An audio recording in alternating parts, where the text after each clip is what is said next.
There There we we go. go. There we go. So we'll use. I grabbed these sheets off the one of the Pendragon discords. They're pretty good. They're the ones that are linked to from the resources. So if you click on the resources, there's Okay. a link to a feast record sheet and there's a link to a battle record sheet. And so from here on in for the whole campaign, we'll just add a tab for every feast and every battle, and then we'll have the historical record. It does your glory. Both of them calculate your glory rewards for the battles and your feasts. So it's pretty good. Okay. And for the Do feast we? cards, we'll just use the Discord bot. So if you have a look on Discord, in my Mhm. Discord, there's the feast bot channel. Yeah. Yeah, I saw that. If you go /help in that chat, in that field, in that side that window, you'll get the commands you can run against the bot. The main ones you guys need to worry about is draw and play. They're the only two you need to Hmm. really worry about. Okay. And so draw basically draws a card, and when you play a card, it gets held. And then I reshuffle the deck, and they all get passed back in. Yeah. Oh, sorry, all the non-played cards get passed back in, so they're available for the next round. Alrighty, Okay. coolies. So Pendragon. All right, so we're down a few people. Jason is doing photography for the queer 50, the something like the 50th anniversary of Smiths or something, and there's a queer variety show, so they're taking photos of that, as you would. And Brandon, I think, is back in Alaska training for the summer fire season, Yeah. uh, Yeah. if I remember correctly. Hopefully, it's not as dangerous as the last one for him. Yeah, yeah. Well, you know. Well, he was Well, just trying to get onto just doing medical stuff, so this might be additional Yeah. medical training for him to do to get away from frontline stuff. I might just drop out for 1 second. I just need to change over to my hotspot because this is yeah, being go for it. stupid. Don't forget, you can also just dial in on your phone on the Zoom, if that makes it better. Either way, coolies. All right. So, sort of formally, then it's 4.99 now. You guys fought the pig, Mm. which almost killed half of you. And their horse. And their horses. Horses. Yeah. Horses almost died as well. But actually, in the end, you came out pretty resoundingly victorious. But as discussed, we're down a few knights, and so we might do a little bit of what's happening in 499 back in Salisbury, as opposed to continuing to explore the Forest Sauvage. And the answer to that question is Wessex is what's happening in Salisbury in 499, but not in the way that it could have been. Not in the way that it's lots of people with axes burning fields and destroying the town. No, it's the cheerful Wessex Salisbury Alliance meetings. Excellent. Maypoles, That's floral right. wreaths. That's It's all right. there.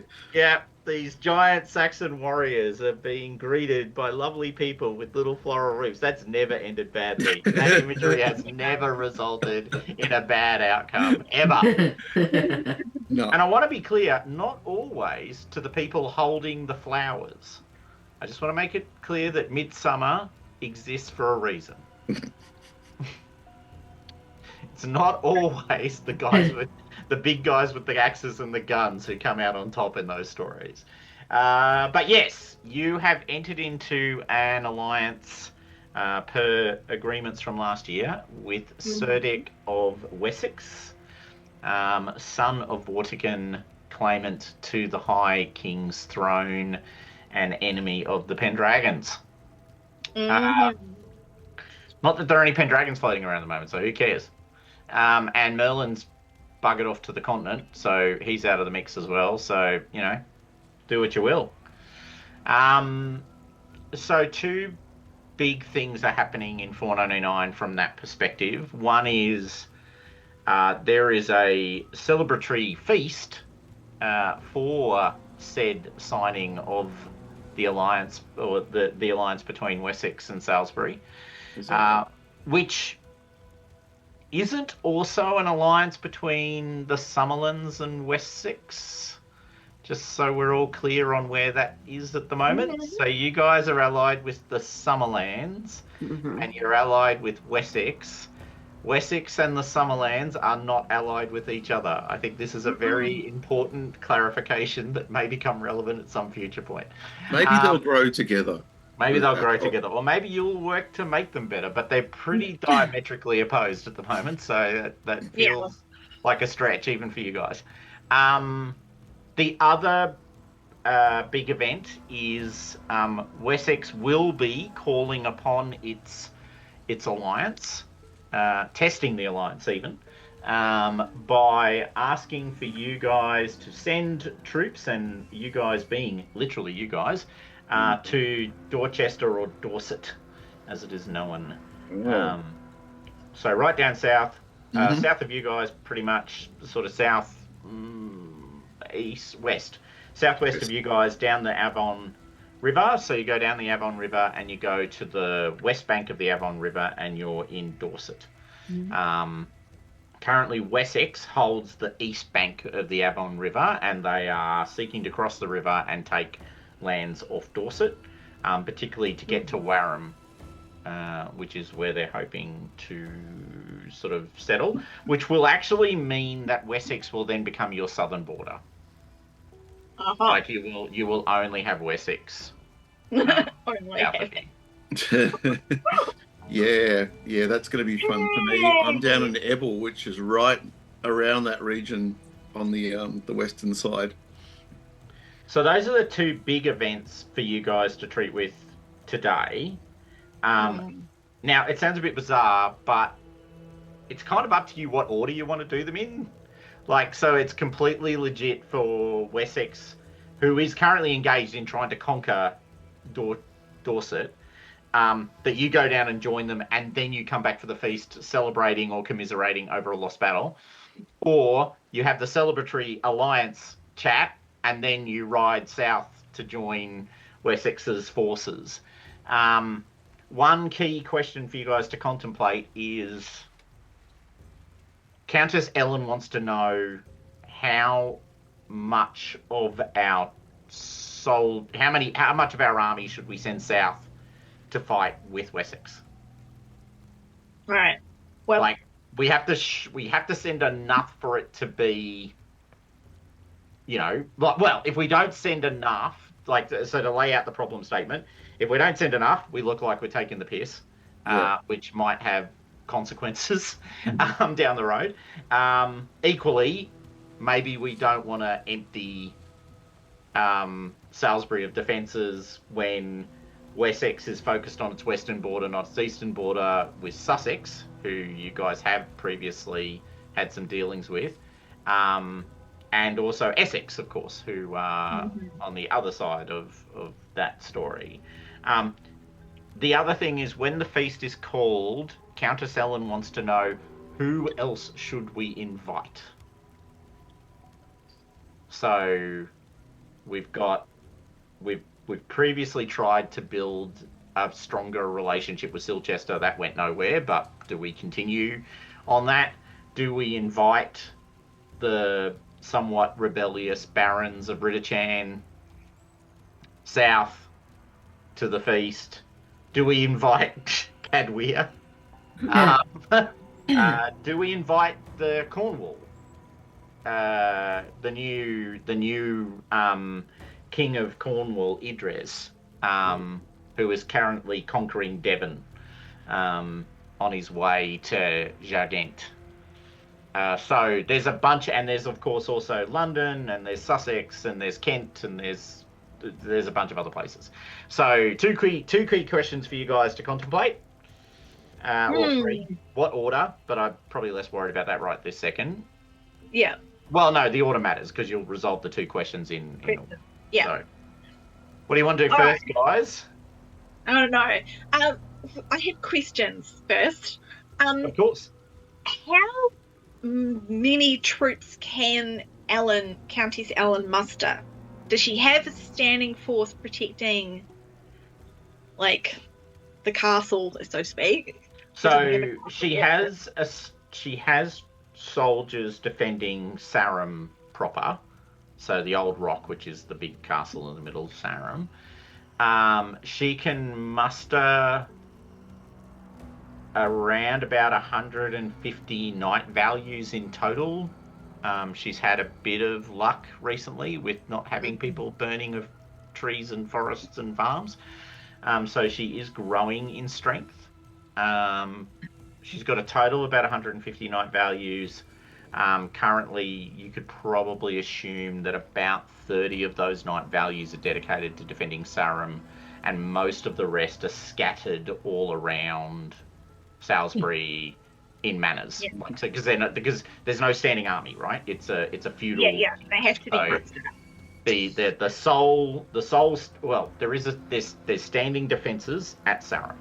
The other place, actually, I'll jump to the map. The other place that has, where's this? I think is it in the Salisbury Manor map? I think it is. I think it's there. Open image, a new tab. Where the hell is it? Actually, what am I doing? I think it's in the adversaries. I think he's in the... Sorry, not adversaries. NPCs. Where does that do? There's nothing being given away here. There's nothing. Feudalian slip. Lud's Hall, which is the castle of the sheriff, who controls the royal treasury in Salisbury, and royal is the most important word. So actually, technically, draws his authority from Uther. Okay. Now he has an independent, small army. Uh-huh. So he's got like 20 knight values worth of forces in Lud's Hall, which is sort of a castle on the way to Silchester, if that helps. Okay. I don't think it's on. Unfortunately, with the randomness of Chaosium maps, I don't think it's on the. No. It's not on the big map. Mm-hmm. Sorry, it's not on the manors map. Three manors. Yeah. Yeah. Might be on the other one. Let me have a look.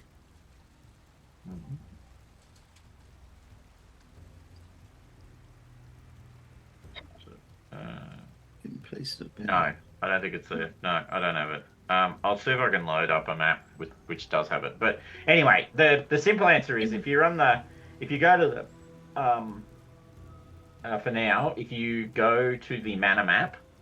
Yeah. Actually, I can. One of the reasons why I wanted to do it this way is because then I could just share things whenever I felt so inspired. So if you can imagine, it's sort of over near Gratley and Cholderton. Okay, it's up there. So near the Chute Forest. Oh, okay. Yeah. So that sort of region there. It's on the way to Levcamargus, which is a Silchester town. Okay, and who is holding Duplain? Do we know? Is it one It's of you actually- guys? It's actually Sir Orr. Sir Yeah. Orr, okay. We gave Duplain to Sir Orr because he wanted to Right. be close to the Saxons. That's right. Well, he is now, isn't he? That's right. And I'm at Figsbury. Yeah. Okay, yep. And So, I think you're over in Winterslough, aren't you, Nye? That's Yes, I am. where Emma is based. Where is Winterslow. It's right. It's kind of right in the middle of the map, actually, right next to Amesbury. yeah. So, Oh, yeah, gotcha. Yep, Yeah. to the right of it. Yeah, and then you're down in Ebble, as you I am rightly down. pointed out, down at the bottom there on the Ebble River. Yep. And there's the Avon obviously, that joins the Ebble River. Yeah. So that is the top bit of the Avon, and it is that western side, exactly to Euric's point. It's this western region that Wessex is seeking to conquer from Dorchester. So south of you, but that western side of the Avon River. Yeah. All right. So we probably don't have to worry about attack coming through Wessex, hopefully. So Duplain might be. Anything that comes through, or nothing will come through Wessex. Most likely, something would come up the Avon, up to Bodmin. Yeah. And through there. Yeah. So we need, to be aware of that. There, something through that shoot forest is certainly possible. They're probably the two areas we want to fortify, and we've got to have the 30 at Sarum, and she's got 150 give or night take, value, roughly. Night values, yeah. The easy way to calculate it is just to talk in night values, otherwise we get into all sorts of complexities about soldiers and troops and types. Free, and then, if we divide that in 3, we've got maybe not even 3, 40. Yeah, and don't forget, once again, I want to repeat, they're not a standing army. Yeah. You would have to rally them, and Yeah. And they only work and they'll only fight for the Countess 40 days a year. 40 days a year. Okay. Bloody unions. So, which is why you build places like Duplain. Correct. Because you actually put the knights in the way of attackers. Yeah. You don't ask them to go and defend a place. You give them the place and say, you live here now. Yeah, and then they defend it because they live there, not because you summon them to battle to defend. Correct. If that makes sense. Yeah. So the guy who's up by the shoot forest is with his own little military. Yeah, he effectively doesn't owe fealty to the Countess. Right. But he's going to protect himself if people come through there. So. But he's protecting himself might be closing the gates and staying inside his walls. Yes, that's true. And in fact, broadly, that's what he's been doing to date. So, but you've also done that. But you've made no attempt to communicate. He's been mentioned a little bit every now and then, but you've made no attempt to communicate with him directly. So he's just living inside his little castle going, I swore fealty to Uther, fuck you. Guilty bubble, that's what he is. Yeah. All right, well, I'm starting to get an idea now. I'm going to propose, once Nye gets back, I'll wait till she comes back, and then I'll... Well, and the other thing is, what do you guys want to do, right? So I've got the 2 big events lined up to fill the time. Well, and also to because they're quite material to what you guys have been doing to date. Is there anything you guys particularly want to pursue? Like you did mention, it's been a while since you thought about your own fortifications and what you've been doing. So maybe a quick run around on how is my useless steward doing, Drusilla? Because if I remember correctly, your steward was explicitly useless. Energetic, but not focused on completion. Yes. That's right. Details. Yeah, I did a lot of things, but did I get an outcome? No, but I did a lot of things. You're dead to me. Go away. Yes. Yeah, so yes, I feel like I might want to have another go at my fortifications. Okay, it's a new year, so it's a good call. Yeah. And it's a year of peace. You've got money. You've got not much money, but you got a little bit of money. You get some money coming in. I would definitely be happy to invest my money into improving the fortifications at Fixbury. Okay. And also, after the run-in with the Boers and Drusilla got quite hammered, she is recognising her own mortality in a way that she has not before. So Oh yes, you did mention maybe now is the time to start thinking about where I get these Yes. these airs from. Yes. And of So course, an heir does not mean to yeah, exactly the point you were asking on Discord. An heir doesn't mean a child. An heir yeah, means an heir. You can have a cousin be your heir for all like you can nominate anyone you want to be your heir. That's yeah, completely on you. There are certain rules that if you have a child, the expectation is they're going to be your heir. But if you don't have a child, it's kind of you've got a bit of a say, right? You can yeah. direct the traffic in a certain direction. So what I'm thinking for Drusilla is that she actually is going to be completely chaste. She does see Okay, herself as a nun in armor. right. Okay, so doing the full Marian, like Yeah, Knight of Mary kind of, the Virgin iconography with a sword. yeah, yeah, Okay, sure. absolutely. And so I'm thinking that like either she's going to retire to a nunnery when she feels like just ready to pass on to the sword, Yeah. or that on her death, her armor will be sent to a nunnery. Maybe that one at Amesbury. Oh yeah, there's a big abbey. So the abbey at Amesbury has both nuns and monks. Yeah. All right. And so she might send her armor to Amesbury for any other religious person who would like to, or religiously associated person there who might want to Who will take up the sword pick up the and sword. Yeah. I see. Okay. All right. Okay. Yeah. All right. So it But I could be feel just like some she would random also nun. like to do a pilgrimage to a site important to Mary, which I haven't figured out yet what that might be. But to kind of solidify this for herself. God, here comes another fountain. Yeah. Yeah. I need some kind of like watery hole. I need some watery spot. Let's see.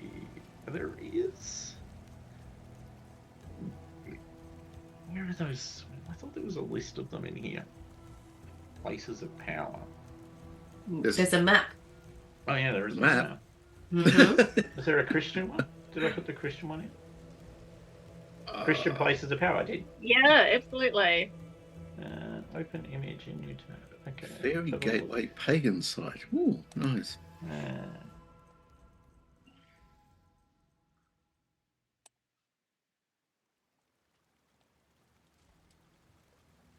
Let's see. I reckon this might be a. Let's go on the web and see if we can find a place that's sacred to Mary in England. Because it's pretty on point. So if you want to spend the literal 2 minutes googling that, Jess, Yeah, I'm going to. you'd probably find a place to do a pilgrimage to. Yeah. I'm sure there'll be somewhere. I like the fact that okay, here we go. I actually. Maybe Holywell in London. Well, you haven't been to see the sword yet. No. Holywell, London. There's Just one makes me think of in cholera. West Sussex. So I'm like, maybe not. Might be harder to visit at the moment. Walsingham in Norfolk. Where is Norfolk? Right up north. That's a very literally what it sounds like. Norfolk. You could just go to Amesbury, of course, but I quite like the idea of people going to London. Yeah, okay, let's go. I think a pilgrimage to London, to Holywell and Willesden in London. Which, well, the good news it is was a major pilgrimage site in the Middle Ages, so it's a bit early, but for us, we were a bit early. So, anyway. do you just want to take a note to that effect, because we can do that as your winter activity is that you went and did a pilgrimage to Holywell, and then we can instead of rolling randomly, you can just literally, I go to Holywell and do the pilgrimage. Yep, great. Let's do that. Okay, awesome. Okay, all right, no worries. All right. So the plan that I came up with, and I was waiting for Night to return so I could discuss it. Okay, so we were talking about this. What's the guy who's now near the shoot forest? Because I'm terrible at names. He's in. Well, luckily I've saved you that you can just find him in the NPCs. He is Sheriff Callow, or Sheriff Callow, if you prefer. It's the last person on that list. Master of Lud's Hall. Yeah, Master of Lud's Hall. Okay, so what He's Thomas old was just and all about money. cranky. He's very cranky looking. He is very Thomas cranky was just saying was that like he's holding that boundary basically on the shoot forest, but he has not sworn fealty to Countess Ellen. So if people came in through the forest, he might just shut himself away and let them go past. Yeah. Which is not ideal. No. So what I'm going to propose is that we do the Celebratory Alliance Feast as our first activity. We invite him along and try and butter him up and see if we can get him on side before we go away. Yeah. To fight for Wessex. What do you guys think? I think it's as good a plan as any. Mm-hmm. I like it. Now, the question I asked before you had to bounce, or just as you were bouncing. So, do Euric or Emma have any sort of like? There's the feast and there's the fighting, but there's also any other things you guys want to, kind of progress that we haven't progressed for a little while because we've been busy running around forging alliances and dragging ourselves through the Forest Sauvage. I guess my own holdings. Yes, because I have two. Well, I've got one and my husband's got one. Yeah, exactly. Your somewhat overweight, indulgent husband who you continue to inspire to and feed. No, you should feel free. No, a man of a man of your girth is of your stature. Of your stature is only a good thing. That's it. So you are, you're the Lord of Winterslough. That's yes. right. Oh no, hold on. Are you? No, you're. I'm Amesbury. You're Amesbury. He's Winterslow. He's Winterslow, and you're looking for Matilda, who is your heir at the moment. Yep. That's what I've got here. So you've got a kid now. You can kind of start to lock in on who's going to inherit both manors. Correct. And expand my portfolio. And expand your portfolio. Both sides of the river. That's nice. Yes. Yeah, you could look for ways to make money out of that. That's what I was going to say. This is a simple toll point. Yeah. Yeah. Well, I mean, it's a genuine question. Do you want to try your hand at taxation on the river? Yes, I do. But I'm going to make it a small taxation because I do not want the locals getting uppity and deposing us because that would be bad. That would be bad. So this is the River Avon north of Sarum. And you hold a manor at Amesbury, also where the Abbey is. Yeah. And Winterslough on the other side. Actually, I've just realised we probably shouldn't have given you Amesbury because Amesbury is not actually a manor. I've just realised on this map Amesbury is explicitly not a manor. Ah. So you should have held. So we can just change it to Normanton. Where's that?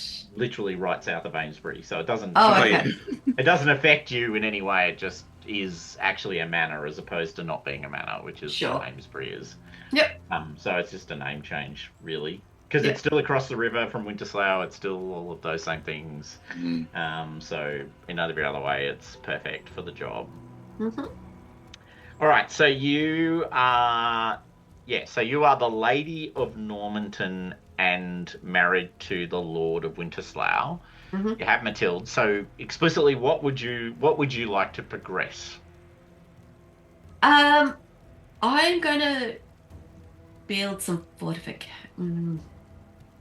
You're going to increase the No, actually, no. What I want to increase the yielding, so farming networks, agriculture. All right. So you're going to invest in the economy of your estate. Yes. Okay. All right. Cool. And then finally, but not last, Euric. What are you blowing your energies on? All right. So, two things. One is, down at Ebble, good old Ebble. You are right down there on the bottom. Yep, on the road to Sarum. Indeed, it is a crossroad from Dorset. Yeah. Where the Dorset people used to come north and trade with you in peace and harmony. I don't think they're going to be happy very soon about doing that. No, I don't think they are either. Anyway. So I actually, how is the Ebble River kind of patrolled or monitored in the Avon? I mean, do we have troops that ride up and down the side of the river, or are we like Bodenham? I see as being a junction point which really should be strengthened. So, is it for me to strengthen it? Or so you were one of the hill fort people. So your job is to fortify Ebble. Okay. All right. Well, to hold the road and to provide a redoubt. Obviously, the other. So while yes, it is absolutely true that Bottom is right on the Bodnam. Is right on the join of the two rivers, the Avon and the Ebble. If you have a look at the map, though, you're sort of at the confluence of a number of valleys. Yeah. Okay. So if they come up to Bodnam and they don't go via Fault, they're coming past you. Yeah. If they come up from the south, they're going past you. As a matter of fact, if they come up the Ebble River, they come past you. Exactly. You are right on the middle of major road, crossroad, and a river. Excellent. So there's a bridge. There is a bridge at Ebble. And let's fortify. That is your bridge. Absolutely. All right. Well, for Ebble, let's actually fortify Ebble some more. Okay. And the second thing, so I need to find myself a lovely lady of some sort. How high am I going to punch is the question. So do I just find someone of a random maiden? Or do I punch high and go for Eloise of Oxford? Oh, okay. Yep. Right. And I think I'm going to go for the punching high and woo her. Okay. I would like that needs wooing. That sounds like a feast problem. It does, which is why feast was high on the list for me. Okay, so you might not want to invite the somewhat rebellious barons of Ridderchan. No, not really. Well, or you might. I don't know. Or I might, just to rub it in their face. I wanted to invite Bellius. He hates Saxons. Do you remember that? Yes, but he's the one I'm trying to get hooked up with the Countess of Ridderchan. Oh no, it's a contest. No, it is no contest. Flicking his locks. His new locks. Exactly. his fairy magic locks. So that's who I'm going to target. I think that's who I'm going to woo quietly. Because this is the thing about a romantic night, which is where I'm going, is it's not about being fully outward and saying, hey, look at me. It's actually wooing her. Sure. All right, I love it. The Crushinator. No, you need to woo a girl like that. Yeah. Okay, well, I guess, so we're having the feast. So that raises the question, Countess Ellen asks you, who else do we invite? So obviously Sir Dick of Wessex is going to come. Mm-hmm. Yeah. You guys are coming. Eloise is coming because she's actually living in Sarum because the entire county is currently controlled by rebellious knights. You're gonna Tempted to invite the Cornish because Idris. yeah, Yeah. because they are on our southern flank, well, southwestern flank, and I would like to know that. I'd like to understand what their position is. Okay. So Yep. yeah, We're definitely inviting the Sheriff Callow. Yep. Mhm. And in fact, I would not mind inviting Duke Orpheus of Silchester. Okay. That's Because quite we're the not- list of people. Yeah, it's not actually that we have like we're not at war with them or anything, but we are rivals. So we've got to You show are. off to him, and how better to show off to him than to So invite him and rub his nose in it? I'm adding the Sheriff Callow. I'm adding Eloise of Oxford. I'm adding. I've got Orpheus, Callow, Eloise of Oxford. Are you inviting Bellius to Wallingford? Yeah, why not? Okay. well, That the was- more the merrier, hey. Well, Yeah. he's the one that you mentioned. So Yeah. he's Yeah. the one you wanted. Mm-hmm. And who's the guy from Cornwall? Or is You don't get him, but you get his son, Prince Mark. Yep. Okay. Who's there? In the NPCs. He is. Oh yeah, Mark of Cornwall. Right. Are you inviting Cadweir? No, he's a bit weird. Never Yeah, have true he's a words bit- been sent. What kind of person puts a deer on their cheek? What sort of person puts a deer tattoo on their cheek? Exactly. All right. So right now the sort of the key guest list is Cerdic of Wessex, and obviously Kinric of Wessex will come as well. So that is his son, who is the Atheling at the moment of Wessex. You've got Orpheus of Silchester. You've got Sheriff Callow of Lud's Hall. You've got Eloise of Oxford. Lud's Hall. Bellius de Wallingford, also of Oxford. Is he Oxford? Yes. Yeah. He is.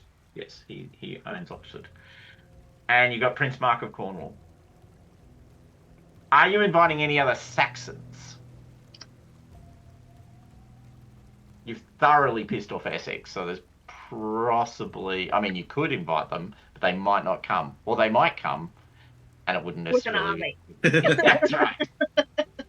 But there Yeah, is that's still... right. You guys raided Sussex, right? I'm not misremembering, am I? Do you guys raid Sussex?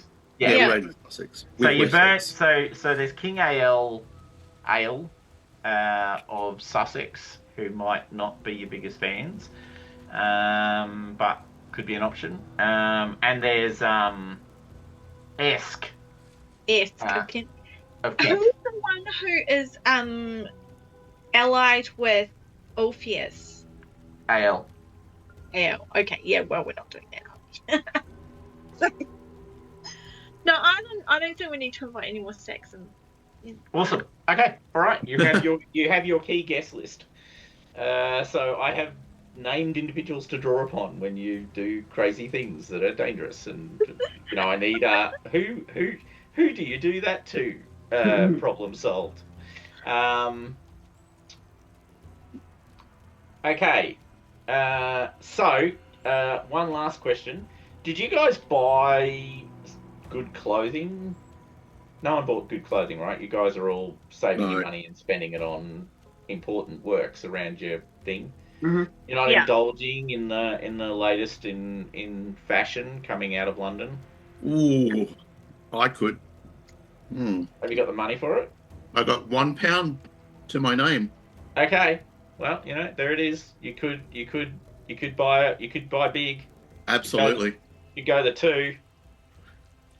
So what can Well, you would have rich clothing. I buy? Actually, it's a good question.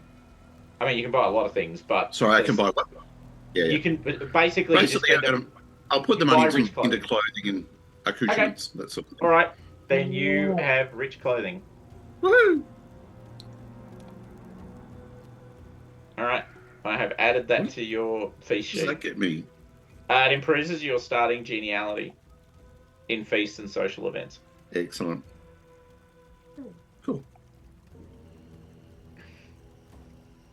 Alrighty. So, it is indeed the feast. So Ellen has summoned or sent out invites to all of these people. Can I get one of you, whoever you want it to be, I don't mind, to roll a courtesy roll, and I need a courtesy roll for Orpheus of Silchester and Callow of Ludshall. Who has courtesy, guys? I do. I have a 7. Let me see what I got. What was my other thing? Oh, and actually, sorry, before I do that, I just meant to say this earlier. Can I get Emma? Hold on, Emma. Yeah, Emma. To roll a stewardship roll, please. Ooh. Oh, do I need to roll anything to improve the fortifications with my... Have another go at fortifying my... You'll need to roll your... That's all I think. Yeah, your seneschal. I failed. You failed? Okay. It's proving difficult to get significant improvements in land. That's right. Right. So we have Oh, tolls. is it stewardship? Yeah. Oh my goodness. My stewardship is terrible. Well, the trick is you marry someone who's stewardship. good. Yeah, you marry someone who's good at stewardship. No, she's got a terrible steward. Oh, that's right. I remember now. Yeah. He's very energetic, but he's actually completely useless. Yeah. Yeah, no, failed that again. Yeah. No better. Alright, what is my courtesy? My courtesy is 14. Okay, well, can I get a courtesy roll for Orpheus, and then a courtesy roll for Callow? Kellow. I'm going to inspire against my fealty to Countess Ellen, because I'm doing this on her behalf. Yep, that's legit. Although... Did you and fumble? I critical. Oh, you're critical. Ah, that's so sad. I mean, no, that's great. That's awesome. No, lovely. Great. Fantastic. Okay, so you criticaled your passion. Passion. Yeah, so that's plus All right, 10. so put a tick on your passion. Don't forget to put a tick on your passion. Okay, yeah, put a tick on my passion. Okay, Yeah. and plus 10 to your 2 courtesy rolls, please. Okay. Courtesy. Which means you will succeed and you might critical. Yeah. So succeeded for Orpheus. Yep. Okay. Even when you crit on your passion, you can't get Orpheus to just be agreeable. What about Callow? Critical. Yeah, that tracks. Okay. All right. Well, you write some magical freaking letter to Callow, who didn't want to come because this is all about hosting his liege's enemy. Because Callow still sees himself as being loyal to Pendragon. Oh. And Cerdic is explicitly the enemy of the Pendragons. So, as the son of Vortigern. Yep. But... You go any closer? Go, Callow. So you write some amazingly polite letter that, convinces Callow that he should come. Actually, I'm going to give you... I'll put it in your feast list. I'm going to give you 20 glory for the letter. I put that right there on the feasty listy goodness. Why is that doing it that way? Go there. That's better. All right, cool. Does that mean I also get to tick my courtesy now because I critical? Yeah. Yeah, and it was an important use. Yeah. No, Yeah. completely legit. All right, so you get everyone that you wanted to come. So Mark was already coming. Bellius wants to come because you've already convinced him that he should come from your conversations when you were actually floating around Ridgerchan, so that's cool. Kenrick and Cerdic obviously come for the obvious reasons, and as I said, Eloise is already baked in for the feast. So you've set up the hall.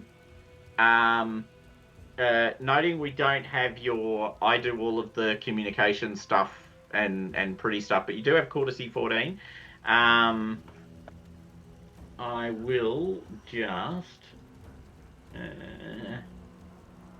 I'll just pull up a character sheet actually, that's what I'll do. Oh, that's right, yeah, it's not actually a thing. Oh yeah, no, that's good. Alright, I'm just going to check what Arian Rod's fashion is. It's pretty good. Okay. What's your fashion? Anyone? What's everyone's fashion skill? Mine is 10. Okay. 8. I'm All very right, well- practical. 4. Alright. Well, if you want, you can invest energy and time in how you what banners you hang on the walls, because you want to impress Cerdic, but also send a message of independence and strength, right? Like there's this whole balancing game of not being too obsequious, but also maybe being a bit obsequious. Our banner is slightly higher than your banner. Yeah, exactly. Or your banner's just slightly higher than ours, but ours is still at the end of the hall and still prominently And displayed. closest to the high table, etc., etc. Yeah, so I think that should be a fashion roll. Is the landing point I'm landing on. So, can you give me a fashion roll, please? Or you can just say I'm handballing that to people who do that for a living, and then we won't roll. Yeah, happy to do that. That seems good. Okay, Yeah. all right. That's a safe bet. All right, so you guys are rolling in for the Feasty Goodness, and I am pulling up the rules on Feasty Goodness. I remember them pretty well, but just in case, it can be embarrassing. So the first thing we do is determine whether you are above, below, at the salt. So feasts. 37 to 44. Thank you. I really hope I'm not sitting on the floor this time. Everyone's got a dream. Everyone's got a dream. Yeah. Yeah. Well, Drusilla has got, Orpheus probably doesn't even remember her. She has got a very one-sided rivalry with Orpheus because she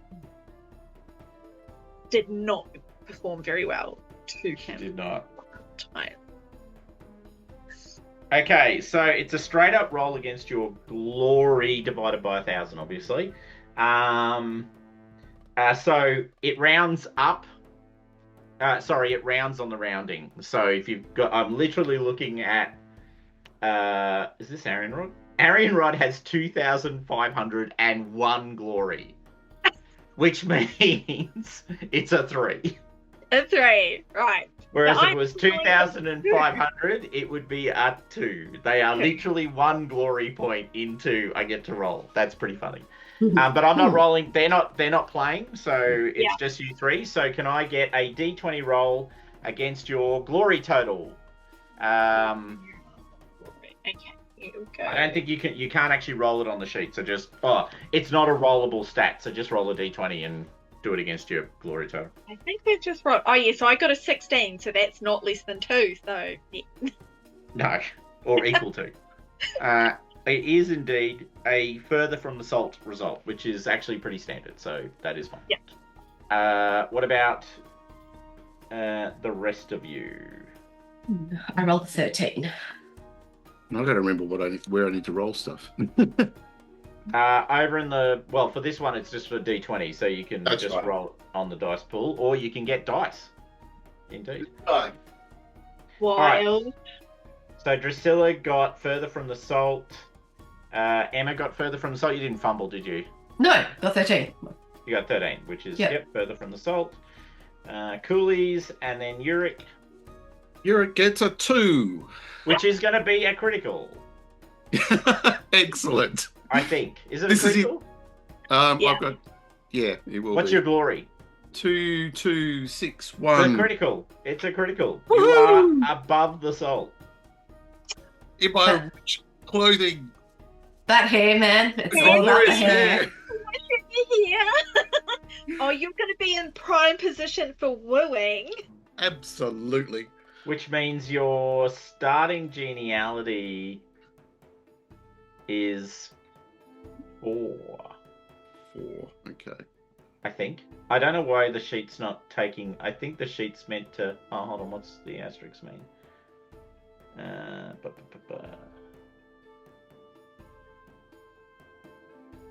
Add your seating geniality to the new round column.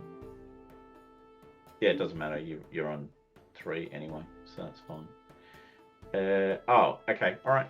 No, that's fine. Okay, so...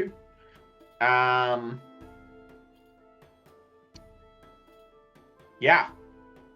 Alrighty, and I've got that all booked in. Alright, so you are at the high table, Sir Euric. You are sitting right up there with Cerdic and Kenric and Prince Excellent. Mark and Ulfius and Callow, and it's like the whole bevy. Eloise is up there. Yes, excellent. Yep. Perfect. And so is Bellius, though, because he was specifically invited. So there's a high table, basically, with Countess Ellen in the middle, until he goes to bed, Count Robert. And then there's all these other nobles, and at the end of the table, but still on the table, is Sir Euric. Now, does anyone want to try and change their position, noting there's a risk that if you fail, it's all down, right? It's all bad if you fail. Yeah. No, I'm perfectly happy to be Not on the floor. farther from the salt. Yeah, but not on the floor. Okay. Step up from last time. A step up from last time. That's it, exactly. Like last time, I spent the whole time on the floor. And all right, so Euric, before we roll any cards, or draw any cards, I should say, you're right up there, buddy. Mate. Be on What the are you best gonna do? behaviour I can be. Shark-infested waters. What's your courtesy? It's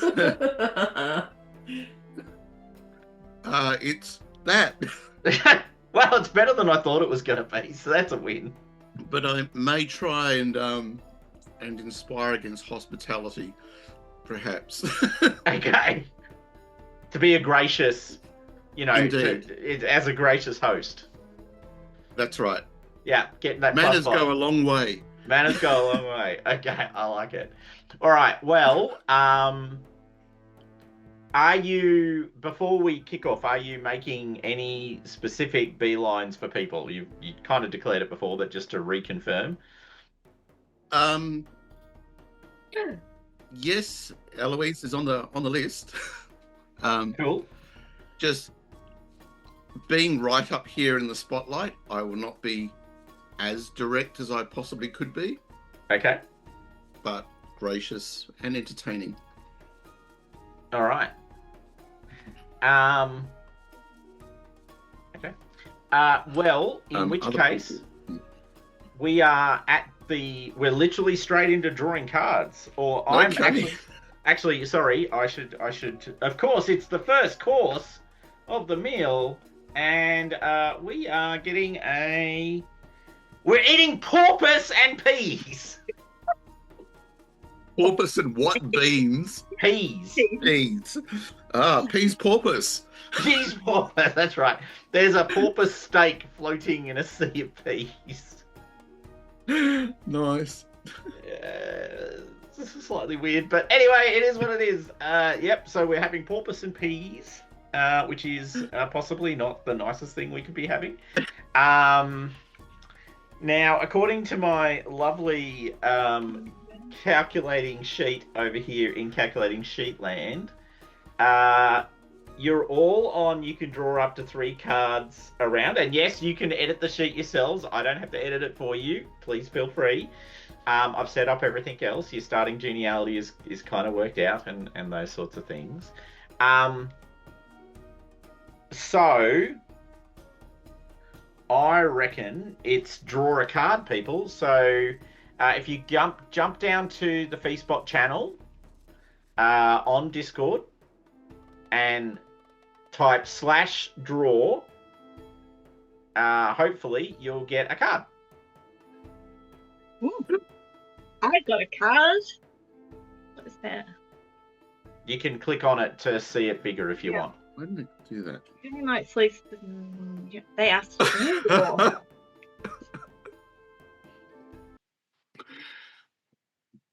Okay. All Well, right. that's what you wanted.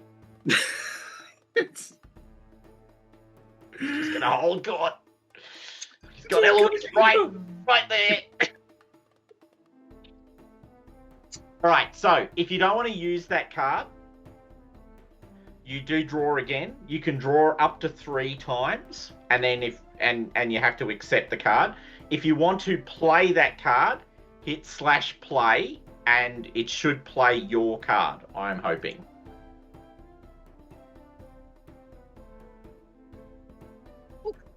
Another one.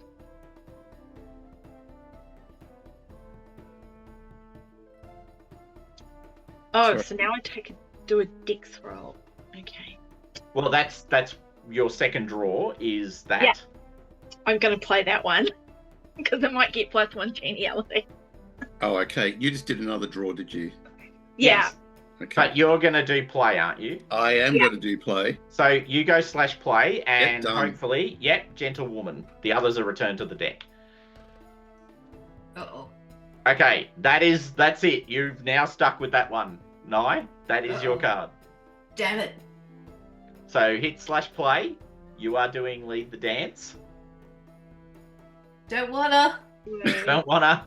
It's not what I wanted. And Jess, if you're doing the dangerous game, Yeah. you have to type /play. Yeah, I'm doing that now. Okay. All right. right.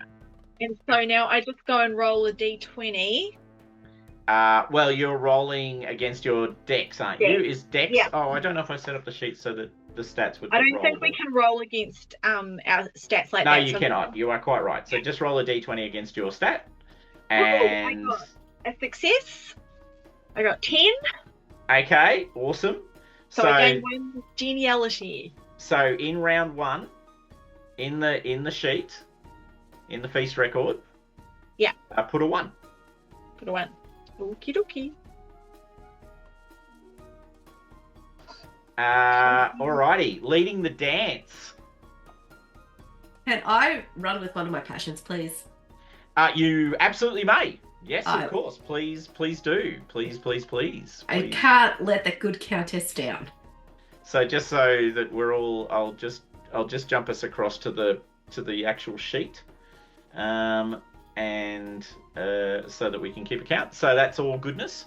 Yep. All right. So what are you rolling? I assume it's actually dance. Yes, correct. So Alright, I'm about to but- do that. Roll your passion first, please. I already have success.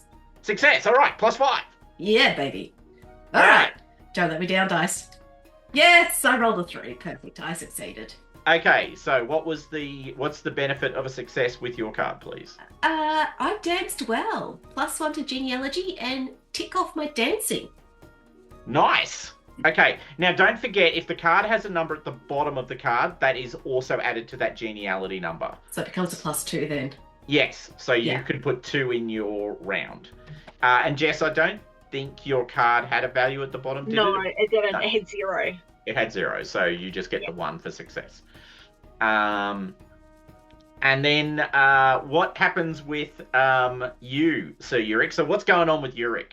What is happening with Euric? Where is he at? What's going on, buddy? Well, it's. I'm gonna assume that. The actual card, Gentlewoman, says a lady takes a shine to you and helps spruce up some of your clothing.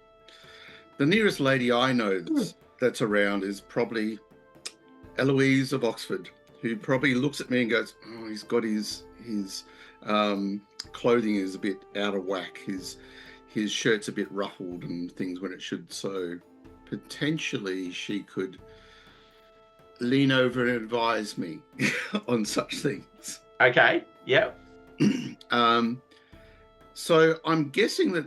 I mean, looking at this card, it looks like I can just hold on to it for the whole time and accrue geniality at the +2 for each round we do. Okay. Well, that's basically what I'm going to do. So my attention is with her. So I just want to see exactly how it's worded. Keep this card at the start of each round. Keep it or discard it. If you keep it, +2 geniality. You cannot draw cards while you keep this card. So you're basically just holding on to it. Yeah. This is the safe feast card. That is the safe feast card. So please increase your geniality by 2 on the sheet. Where is the sheet? Go to resources, click on feast record, and you'll be right there with everyone else because everyone else is already in the sheet. There we go. And if you have a look, I've already put Sir Euric in, and you can put, and you're also getting +2 geniality per round, aren't you, for the thing on the? But for a seat. So you're going to get for the 4 geniality per round. Yes. If you do nothing else, if I just be myself. If you just hang. I feel like that's so rude. I'll just. Yeah, +2 geniality per round. Yeah. So I'm getting 4 geniality. But you also double any geniality losses from feast events. Yeah, but that's not going to happen because you've got the safe card right at the beginning. Absolutely. It had to turn my way sometime. It had to turn your way sometime. I have turned it. All right. So basically I've got 4 points for geniality. Yep, so put round 1 4 points. Okay. Dufta, this is going to be a good feast for you from a glory perspective. All right, but I think also you want to impress Eloise, right? Absolutely. Now you did you roll your hospitality passion? Because I'm going to ask you to make a courtesy roll. Okay. Oh, a flirting roll. No, what am I saying? You're flirting. Roll. Absolutely.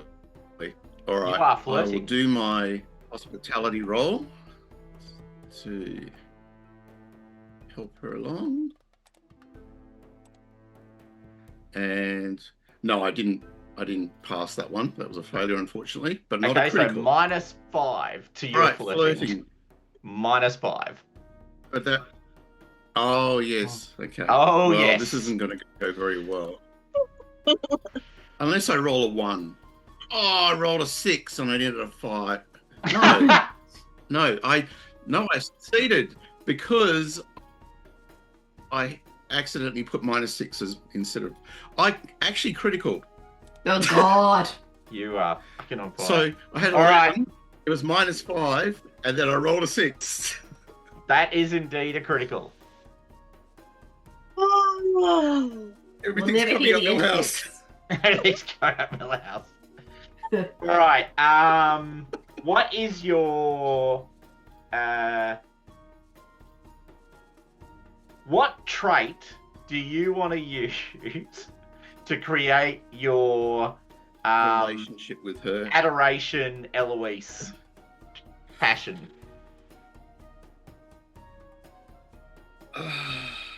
So you're having this great, like you are just, mate, you're on fire. Absolutely. The hair. It's the hair. You It's are the hair. Homer Simpson, as we discussed. You now have access to the executive bathroom. You have ticked all the boxes. It's there. It's the hair. I want Sir Euric to have a genuine complex about his hair from here on. It's like he's growing his hair, and then he's got Eloise. He's, basically worshipping every word he says. He's been placed on the high table for the first time. He's like, he's just a crowning glory.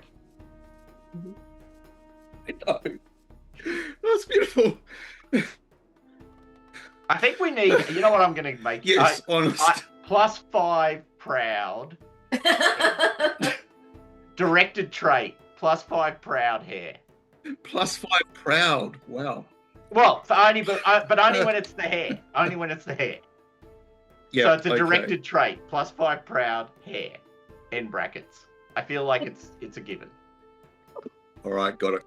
But also, Beautiful. what is the trait you want to use for Eloise? It is actually going to be honest.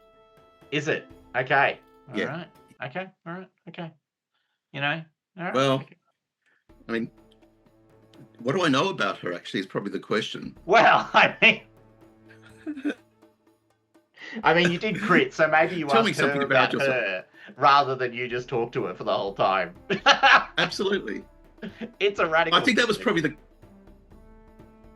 key thing, actually. She was so used to knights just blagging and talking about their achievements and things. I actually listened. You actually listened. All right. Care. I care. All right. Well, now that we've done that, Is she spiritual? Oh, I don't think so. No, she's actually pretty. She's pretty hard-nosed. Actually, she's pretty practical. Like she's parked herself in Sarum specifically because Countess Ellen is a female ruler who she thinks she's got a good chance of building a sympathy vote with. And she's explicitly looking for assistance in driving the De Wallingfords back to De Wallingford, the little town in the middle of Oxford, in the middle of Ritishan, and retaking her lands. Like, that's what she's about. She's actually quite worldly, I would argue. She's kind of the opposite of spiritual. I mean, you can be the opposite to that, of course. Well, let's just have an honest relationship. Okay.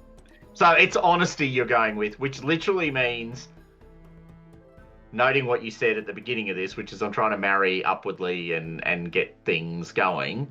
Yeah. You are...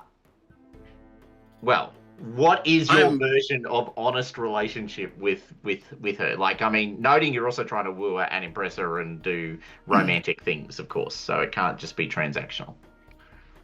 The key things on this are that, yes, I am a rising star here, and I believe that our paths have crossed for a reason.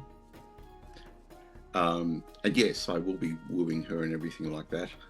But my intent is to make a foundation, to something that can be glorious, to support the people and to get rid of some of the chaff that are nearby. You know, the ones that I mean.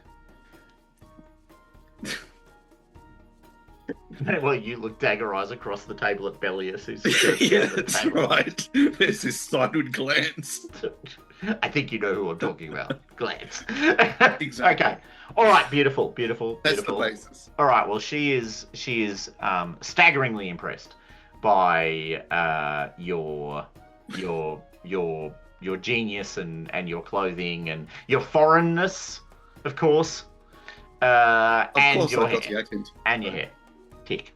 It's all ticks. It's all coming up roses. Everyone. Okay. We're at round 2.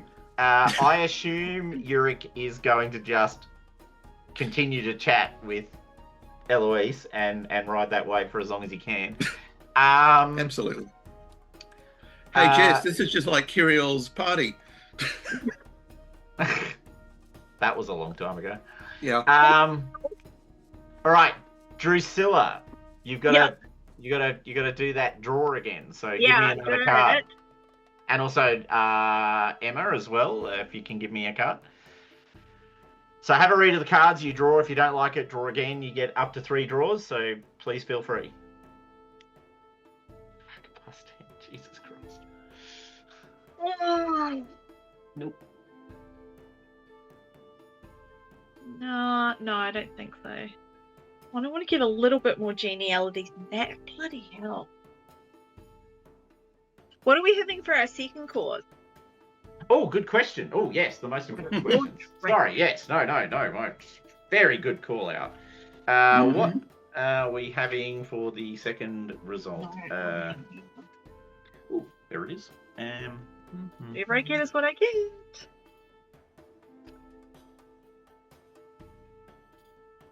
Didn't like the second one. Okay, 10.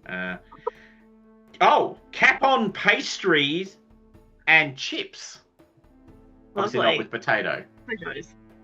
Not No. potatoes. Probably turnip or parsnip chips. Yeah. I think parsnip because it's yummier. Although you are also a struggling kingdom. Nah, turnips. Turnip chips. That's what you got. They're kind of peppery. So that's the win that they offer. Okay. All right. So what card did you play, Emma? Time to share. Ooh. And what is the write-up of time to share, please? So whenever I draw the card during this feast, I may give it to another player. Or +1 genealogy. Geniality, I should say. So I'm going to flick it at Jess. And that's it. Okay. There's nothing else I have to do. When you draw this card, you may give it to another player. For every card given away... Oh, whenever you draw a card during this feast, you may give it to another player. Not this card, any other card. Including the dodgy ones. Bizarrely, I was yes. going to say, especially the dodgy ones. But you'll only have one chance to do it because next turn you'll have a card. Yeah, okay. Oh, damn, maybe this wasn't the brilliant one I thought it would be. Okay. Well, did you want to... I'm happy for you to draw another card. Can I, please? Yeah. Did you have any draws left? Yes, I had one more draw. Then draw one more, because the reading of the card was like, it's not this card you give away, it's another card. All right, this is what you are rolling. Oh, best weapon. Okay, all right, you are doing that. What about you, Drusilla? What card did you play? I'm going to be partaking in a drinking contest. The indulgence. Hit that time. It's the indulgence one. dear. So don't forget to hit play. Don't forget to... Yeah. Oh, yeah, of I'm course. doing that right now. Okay, awesome. So, Raucous contest. So I need to just roll up some knights to get some indulgent for them. Yeah. Okay, 3d6 plus 2. Oop, 3. So that's going to be 6, 8. Yeah, I don't know if you can do +2. 10, 12. I don't think you can. Just do 3d6. No. Just do 3d6, because you can work out the +2. Yeah, that's what I'm doing. 15. Okay. Oh, how many knights? That's the first question, because it's 1d6 knights. Versus 1d6 knights. Okay. Whoa. Well, I was just doing 6, but actually I don't need to do that, do I? Let me just roll how many knights we've got to do. 2. Okay, so I'm just doing the 2 knights at the top that I've already rolled. Okay. All right. Going 2 glory for each knight you best, and an additional 5 glory if you win the contest. So all contestants, including the player knight, are then requested by the steward to depart the feast. So I'm going to have to leave after this because I'm too drunk. Yeah. So am I now rolling an indulgence test for all of us? So you're rolling an indulgence test for yourself. Yeah.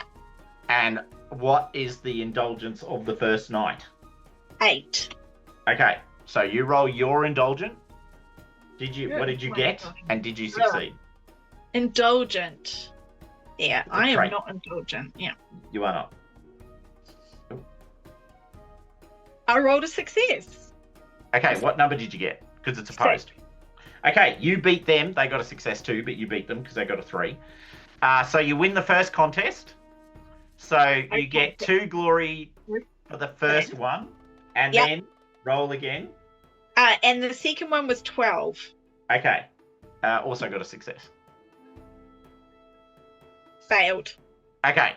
So you get 2 glory, and you get asked to depart the feast. Oh, no.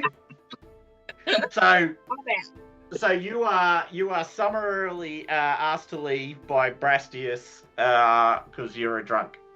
Yeah. You can't hold your liquor. Actually, your problem is you're not a drunk and you can't hold your liquor. You're actually a terrible drinker.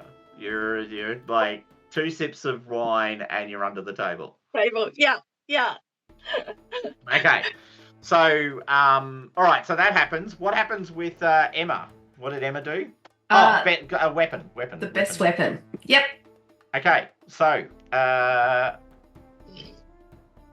unopposed roll. Oh, so you just roll your weapon skill. Yeah, I'm just trying to figure out which will give you the most bang for my buck. She pulls out the lance. I actually was thinking that. Well, you can. You That's can. it. You can. It's Yeah, you in. can argue that the lance is the premier weapon of knighthood. I failed it. It turns out, actually, the other knights who think it's the sword were successful. Correct. So you just get the 2 geniality from the bottom. Yep. So put that on the sheet, and Done. you are good. I just realised I'm still sharing that sheet. Okay. By the way, was I sharing the sheet or was I sharing my screen? Your screen. Your screen with the rolls. Okay, well that's all right. Wasn't too dodgy. Yeah, that's all right. All right, so at this point, it's the end of the second round. You're there by yourself now, Nye, or Emma, I should say, doing your thing. Drusilla was last seen being dragged from the Off the bed. and now feels convicted that they have to go on pilgrimage because they were greedy or at least thing. And unfortunately, that means Drusilla misses out on the roast chicken and pheasant wings that are served in the final remove. Quince's, you missed out on the Quince's Studium wine as well, which, just saying, much better choice. Which means the only person drawing a card now is you, Emma, because... All right. No one left. No one left. What you can eat. Oh, God, no. Wow. No. Okay, no it is. That's a no. It's very unseemly. Draw another card. Oh, God. No. Your modesty's not there? No. Okay. I don't like jesters. I'm just against them. All right, test of strength it is. Strength. There's so much entertainment to be seen from the high table. Absolutely. It's like you're watching everybody else struggle to get close. So, rival strength if unknown. Yeah, well, you don't. It's just a random encounter, so let me just roll a d6. Yeah, 4. Strength 16.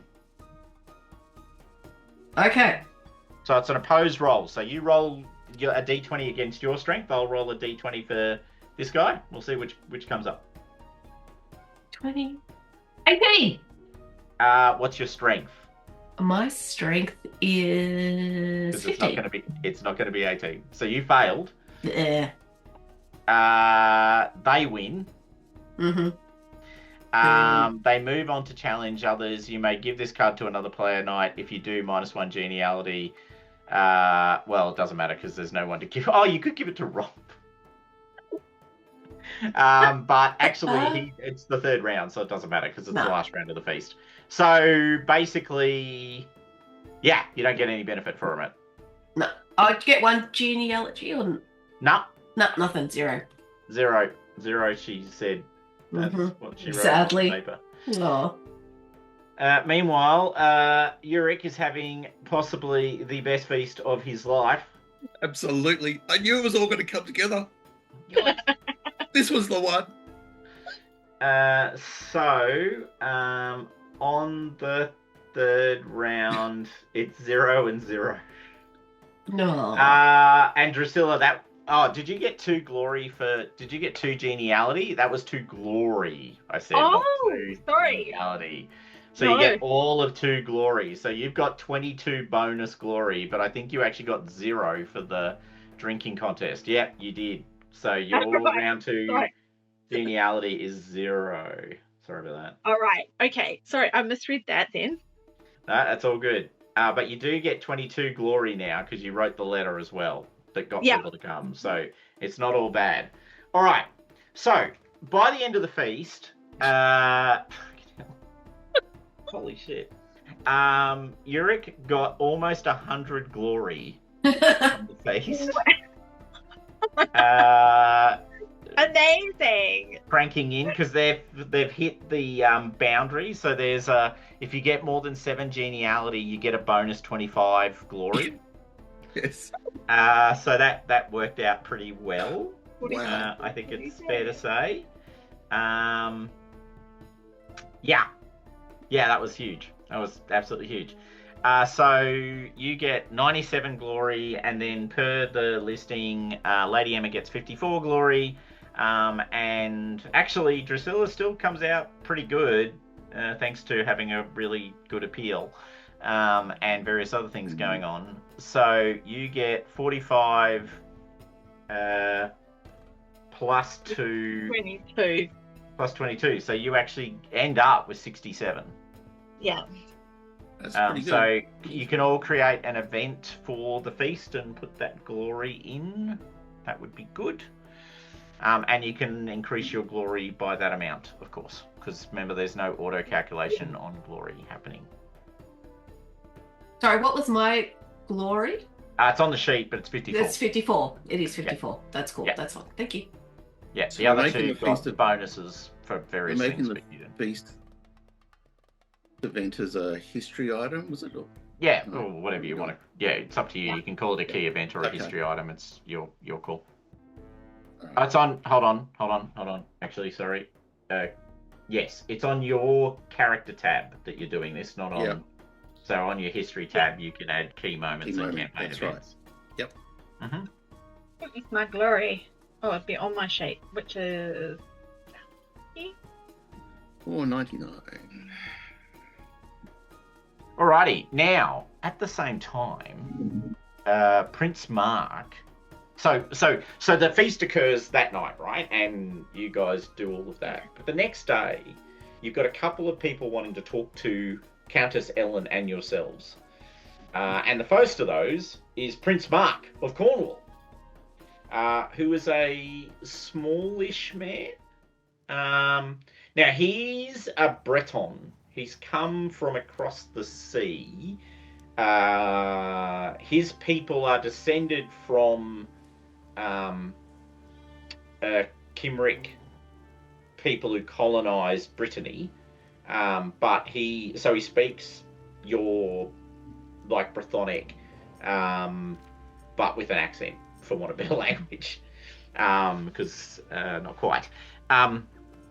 My lords and he's rocked up to court and sort of trucked in. My lords and my ladies, I am here on behalf of my father, King Idris, of Brittany and Cornwall. We know that you are seeking alliances and border protection. We are currently, obviously, at war. Christ, now I need to look up the map again. Damn it. I hate it when I do that. Give me 1 second. I'll get the map up. I've got the map up. I'll just look at the map. There it is. Oh, no. Is that it? Oh, I don't know. Oh, there it is. We are currently in the process of bringing to civilization and safety Devon. If you were willing, we are currently paying for knights and soldiers to come and fight with us in Devon, to take Devon on behalf of my father and to solidify, Cornwall into a single coherent kingdom with Lyonesse and Tintagel and Totnes and then Devon, all bound together in peace under my father. What say you, my lords and ladies? Will you consider my father's request, or will you reject it out of hand?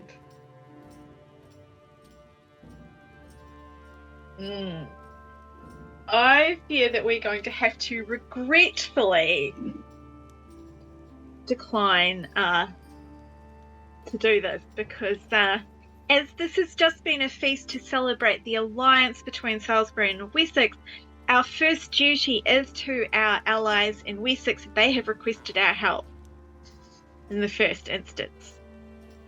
Well, I mean, of course, but one notes that, I mean, but I'm willing to pay for these knights. I will pay for them. You will gain wealth which you might want to use. My father is very wealthy from the wine trade out of Brittany.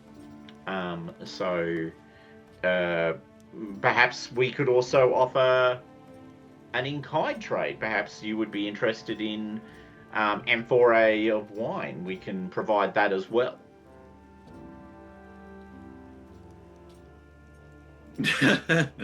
Wow.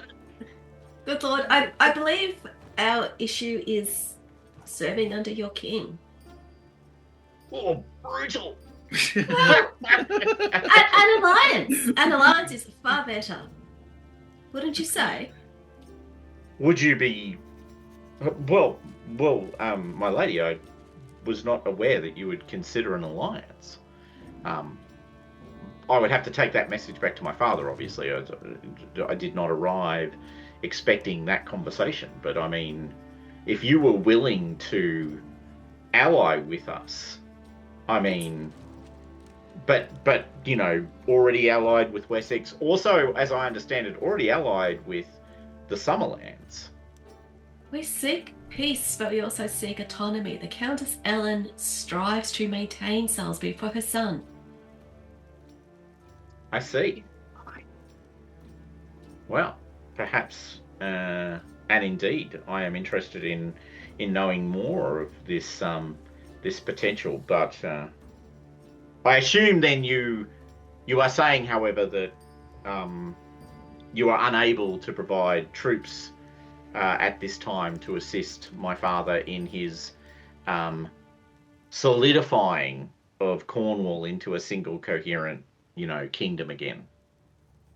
We would wish to assist, but as you've already pointed out, we have numerous alliances in play, and some are counterintuitive with each other, so we must tread a very fine line on trying to keep everyone at peace. Of course, but remember, my father controls not one county, but 4. And your father is a great leader in his own stead. And we have much wealth and resources that we can draw upon, because we have the safe haven of Brittany as well as, what we're doing in Cornwall. So don't forget that in your thinking, is all I'm saying. I mean, I know that you have formed alliances with others, but perhaps on the balance of things, those alliances were entered into rashly, and you might wish to consider surrendering those alliances. In front of Serdig. Yeah, make an intrigue roll. Actually, all of you can make an intrigue roll. Because this is pretty ballsy. Yeah. This is really ballsy. Ours, celebrating our alliance feast, and it's saying all of it. Yep. Fail. By 3. Success. Okay. I rolled a 9. You don't think he's talking about Wessex?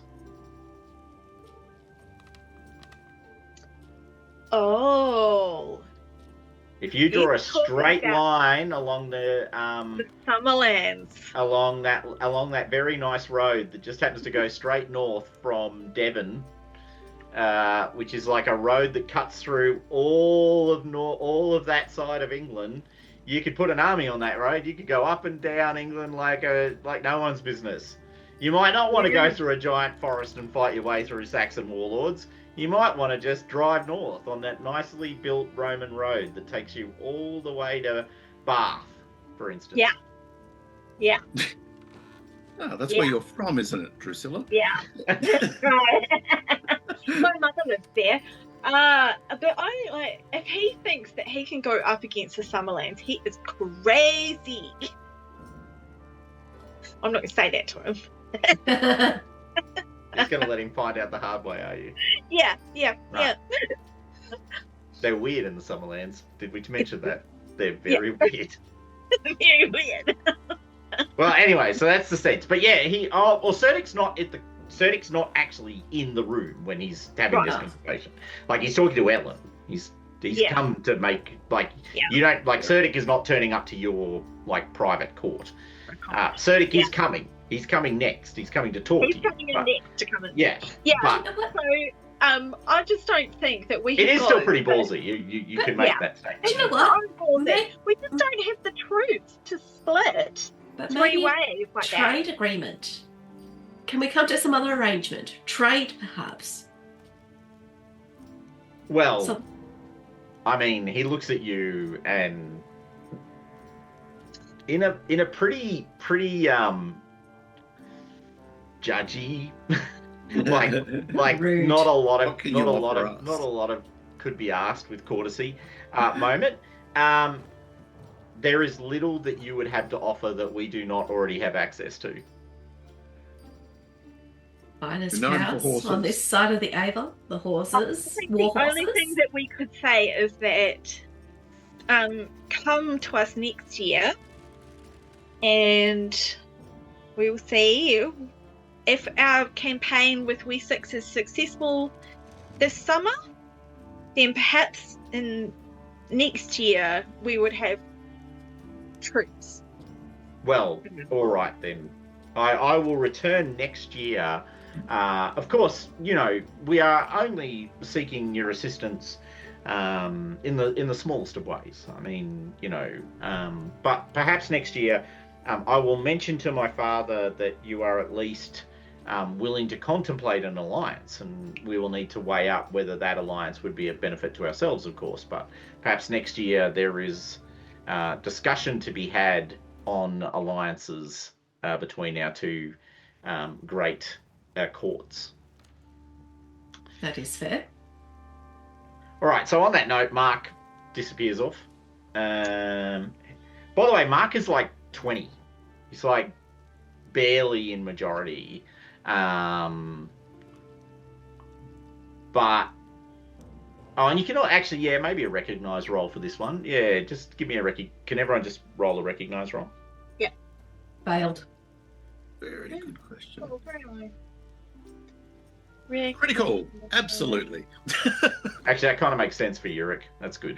Yeah, that works. When he mentioned Britons, I'm going. So get a tick on your recognise there. Yeah, thank you. And did Drusilla roll their recognise? I did, and I failed. Okay, so the thing that you've heard around the traps, Euric, with your contacts back to Aquitaine, which is on the other side of Brittany, from where you are. Mark is pretty famous for being actually devastatingly smart. He is actually genuinely smart, and has a bit of a rep for being pretty cunning. He also has a bit of a rep for being pretty freaking proud and cruel. He doesn't take slights well, is the story that's doing the rounds about Mark. He holds a grudge, and he holds it for a long time, and he's notionally Christian. But there's a fair amount of confidence that he's not going to get religious night anytime soon. No. Okay. So realistically, our nominal sort of, hey, look, let's talk about this next year, maybe a bit more fixated in him as, well, they're coming to the party next year. Yeah, if they don't come to the party next year, I will be very put out. I might be offended. Yes. Yeah. Okay. Yeah, Mark has got a reputation. Idris, interestingly, is not too dissimilar. So Idris has conquered, so he rocked up 4 years ago, basically. He's conquered, so while everyone's been busy with the Saxons, he rocked up in Totnes, conquered Tintagel, went south, conquered Lyonesse, and is now going north to Devon. So while everyone's been worried about what the Saxons are doing and who they're conquering and who they're fighting, he's conquered like a fifth of England. Just on the quiet. While everyone else is busy over there worried about all this, he's like gobbling up all the bits of England that no one's paying attention to quite aggressively and very successfully as well. So not a laughing matter. If you think about Wessex, it currently controls, on the big map, what is currently Hantone, a bit of Hampshire. It controls Hampshire, and it controls Carisbrooke, so the Island of Wight to the south, and it's about to move into Dorset. So in the same 4 years, he's conquered one county and a bit. Mm-hmm. So it just gives you a sense of the Cornish story is actually pretty significant. You guys are just a long way from it because Salisbury's like on the other side of Giant Forest. You don't really share a border with them, so it's someone else's problem. Not yet. Which of course is what's happening everywhere. All right, so next. Hold on. I'll just pull up that feast record again. Did you want to try and talk to Callow? Yeah. All right, so I'll assume you arrange for him to also, kind of make his presence felt the next day in the court scene. Yeah. So Callow is an old man. He's probably in his mid to late 60s. He looks old too. He's not dressed in armor. He's not carrying a sword. He's got a big, round, sort of sheriff's medallion with the Pendragon symbol on it. He's got a couple of bodyguards with him at all times who keep their eyes on every corner of the room, particularly now that he's amongst, Vortigern's get, as he probably is heard to say more than once while he's here. But he was so moved by the beautiful letter that he was sent that he couldn't say no. So he rocks up to court. What are you, my lords and my ladies? I thank you for the beautiful letter you sent. It was very moving and reminded me in my heart of Uther's bravery and passion. But I ask you, why do you sleep with these dogs? Subtle. Well, we all know it's true. They are but dogs poisoning little feral animals that should all be put down. My question to you is, why? Why would you make accommodation with these? And not only are they Saxons, but also the children of the great destroyer of our lands, the man who brought the Saxons to our shores, the slaughterer of children, the burner of houses, Vortigern. Now, I feel like I've got family history with Vortigern where I hate Vortigern too. So. Vortigern wasn't such a bad guy. He's thinking to himself. My whole family.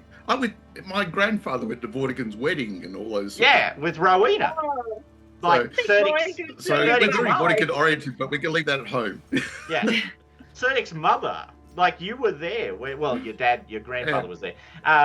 When Cerdic was basically, booked in. Yeah. Yeah. You might have a chance to bring that up with Cerdic. It's probably I remember when. Quiet. Yeah, on the quiet. Anyway, that's what he starts with. Callow's like straight at you with the dogs, Saxons, spit. Vortigern, worse than Saxon, spit. Yeah, so I've got a family history of hating Vortigern, and my father became a rebel. And to fight against Vortigern, and he joined the delegation to Aurelius Ambrosius and joined that march. Okay, wow. Yeah, Kindred spirits. Kindred spirits. But you are formally in alliance with the son of Vortigern, so, Well, I'm going to try and steer a line of talking to him through, like, really appreciate his point of view, because my family history is in the same vein. Like, we hate Vortigern. My father supported Aurelius Ambrosius. He was on that march, all that stuff. In fact, my father was made a knight banneret of Aurelius. Wow. And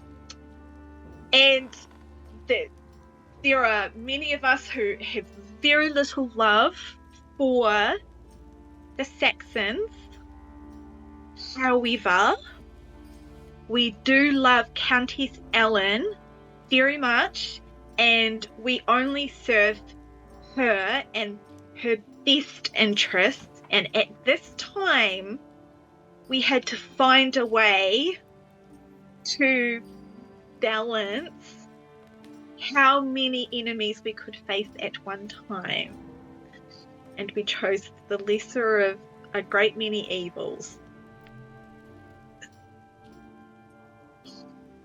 Okay.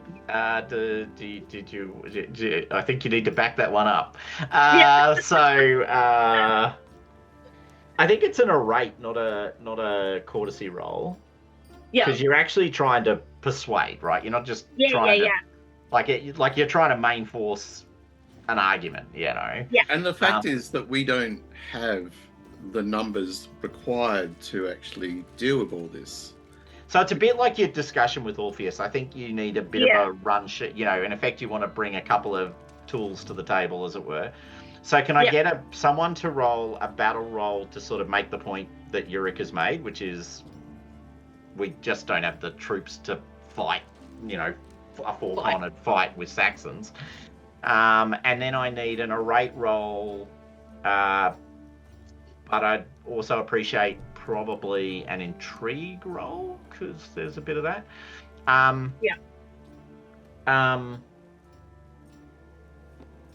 Not really. I wonder. All right, just give me 1 second. I'm just wondering whether I'm overdoing skills a little bit there.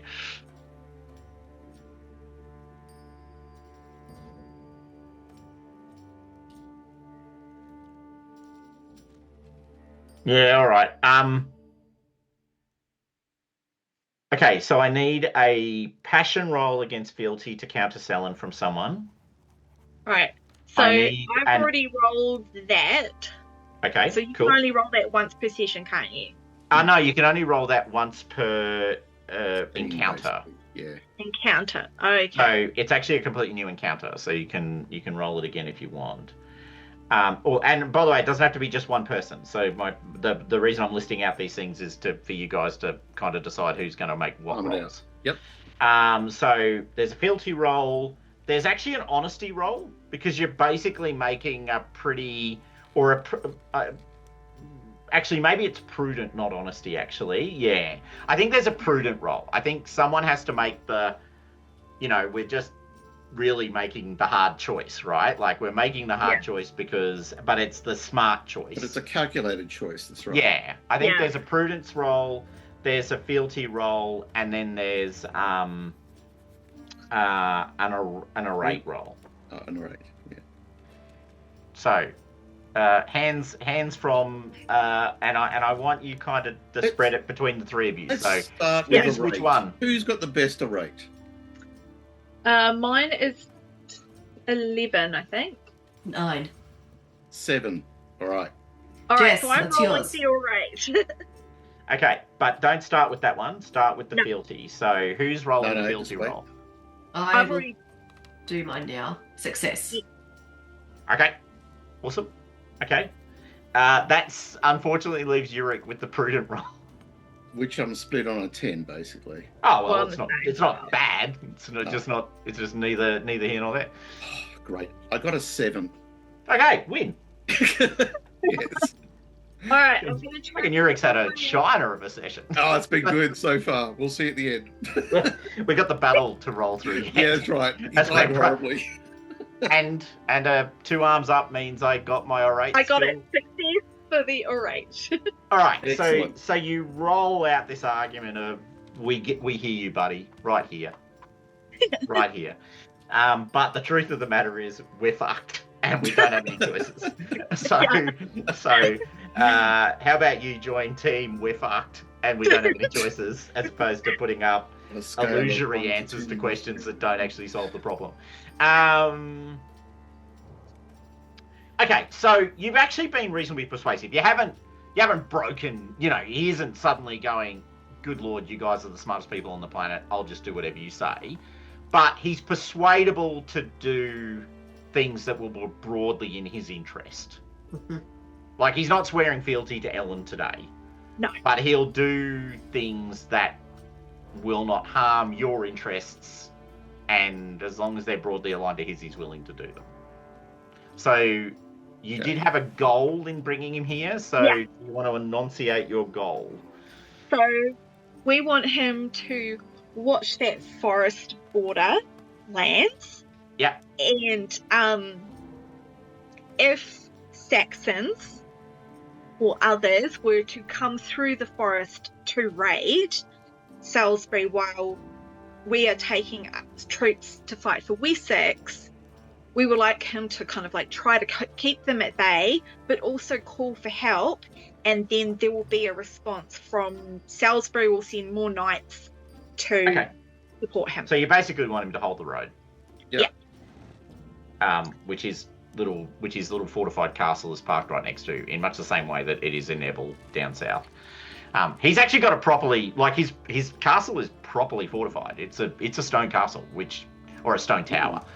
So it's not an insignificant fortification, particularly at this point. So he doesn't have a sort of hill fort. He's got like the sheriff has a properly defendable space with a wall and all the other accoutrements that go with it.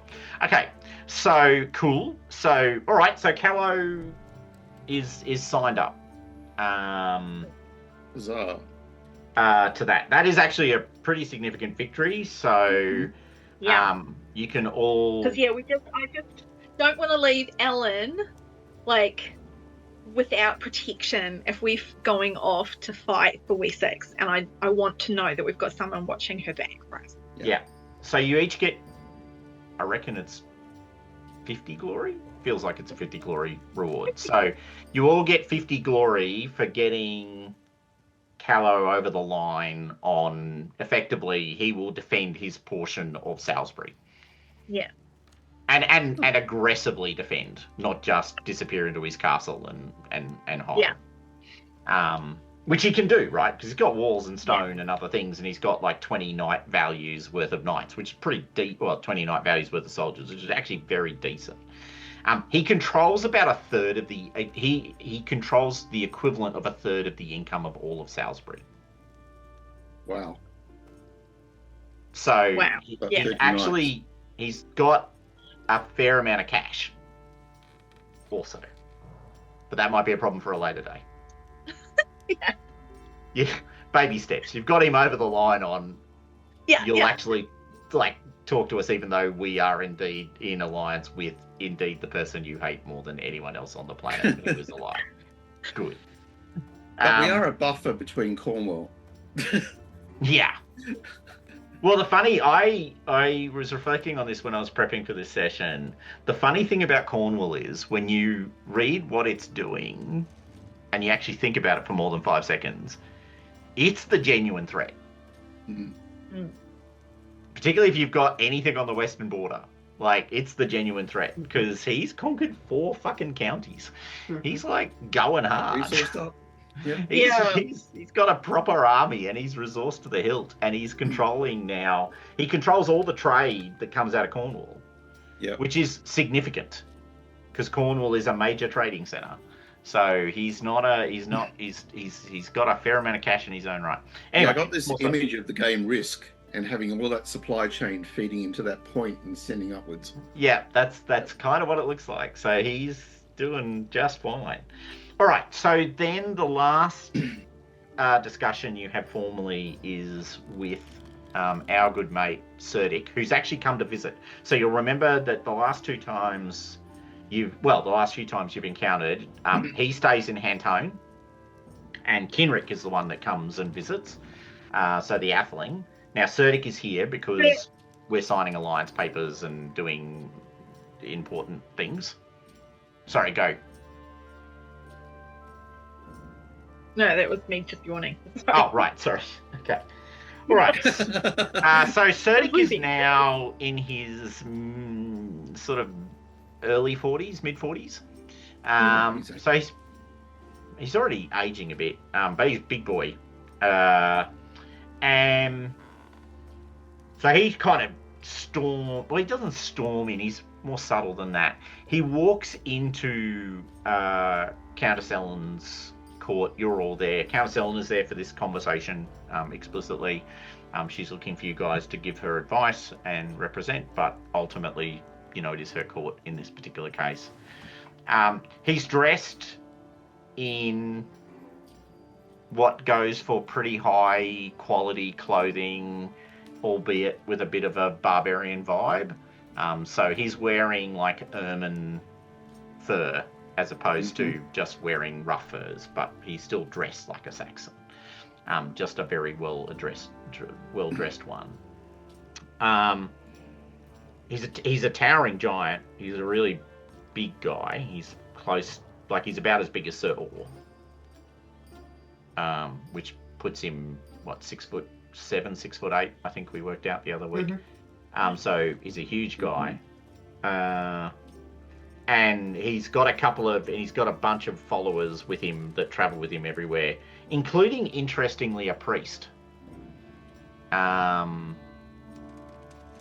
he's also got like a woman who has tattooed markings on her face. So you make decisions about what you think about his approach to religion. A smorgasbord approach.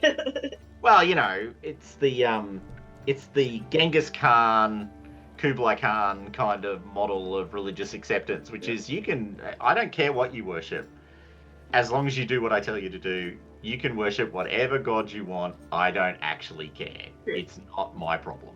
It's your problem. But if your god makes you want to do things that would be a problem, then I have a problem. Mm-hmm. So maybe don't do those things, So he comes in, looks around for a moment, looks at Countess Ellen, bows to her. All right. It's good to see you all again. You may recall, when you first came to my kingdom, I promised that I would reach my hand out in peace. He literally starts straight into this great pontificating speech, doesn't even give you a chance to say anything. You remember that I promised you peace if we joined together, and that I could bring together the Saxon and the Celt into one unified kingdom, and I see this alliance as the first major step on that path to peace. So I thank you for being the first to see the importance and the need for this peace. I will, when all of England is bound together again in one great kingdom, ruled by the first family, you will be first amongst those who stand in that court for your loyalty and your honor, and for your willingness to see the possibility of peace amongst Saxon and Celt. I thank you. I thank you from here. That's how he starts. That's some Kool-Aid. Well, you've heard him do this speech before. He's pretty good at it. This is his shtick. He's got this one pat. But then he looks at all of you and he goes, "My Lord Euric, it has come to my attention that your family and mine have a long history of regard and respect for each other. It is not forgotten in the annals of my people that your family came to our court and showed respect when my father broke the barrier of violence by seeking peace and love between the two great peoples. And even though you are not of our peoples, I see you as a brother in arms. That's right. I embrace you, sir. I embrace you because it is sometimes necessary to be outside a thing to see the whole. It does the hand wave, rolls it around.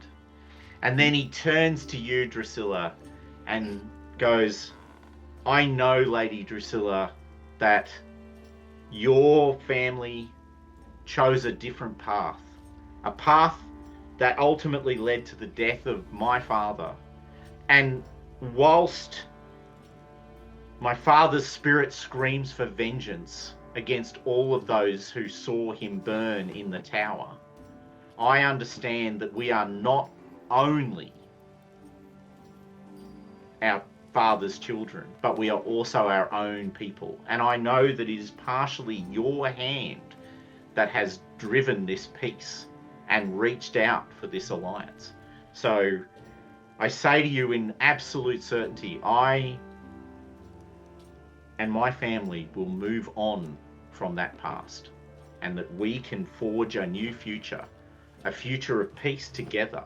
And that whilst your father fought and rebelled against the rightful High King, I understand that perhaps they were misled in their thinking, and now we have a chance to fix that. And unfortunately, then he looks at you, Emma, and he's like, fuck, what about Emma? What's her background? Emma, what's your background? Did you have anything to do with the March of Aurelius? I think... Did Emma? I did have something, but I think when we transitioned over, all got lost. Oh, I've got to get my history as well. Oh, okay. All right. But I did have something. I don't remember. Yeah, I don't remember what you had. Okay. Either, so I went and copied mine from the Forge stuff and put it in there. So that's the only reason I know. It went missing from there, so I was like, I can't. Oh no! Oh no, that's right. I remember. It didn't save. I actually do remember. It did not save. So I am mysterious. You are mysterious. Well, he turns to you anyway, and being the sort of guy that he is, he's not held back by these kinds of problems. My lady Emma of Caerwyn. Oh no, that's right. Your people were driven out by the Saxons who first came across and conquered where the Iceni used to be. Yes, you're right. You are correct. Or Akini, I guess. I don't know. Is it a C or a K sound? It's a K sound, right? Akini. So you came from that northern marshes area where the fens were. Yep. And indeed, your family goes right back to, Boadicea. Mm-hmm. And co. So, yeah, not a fan of Saxons, your family. Pretty long history of not fucking okay with Saxons.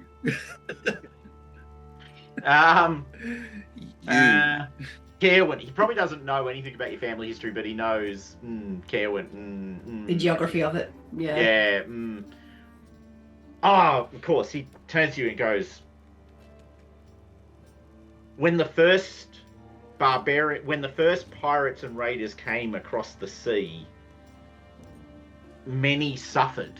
And it was actually because of those raids that my father reached out his hand in peace to the Saxons to fortify the kingdoms and drive out these pirates, or at least drive them to peace. And I know that your family suffered during that early phase before we were able to bring the right forces to bear.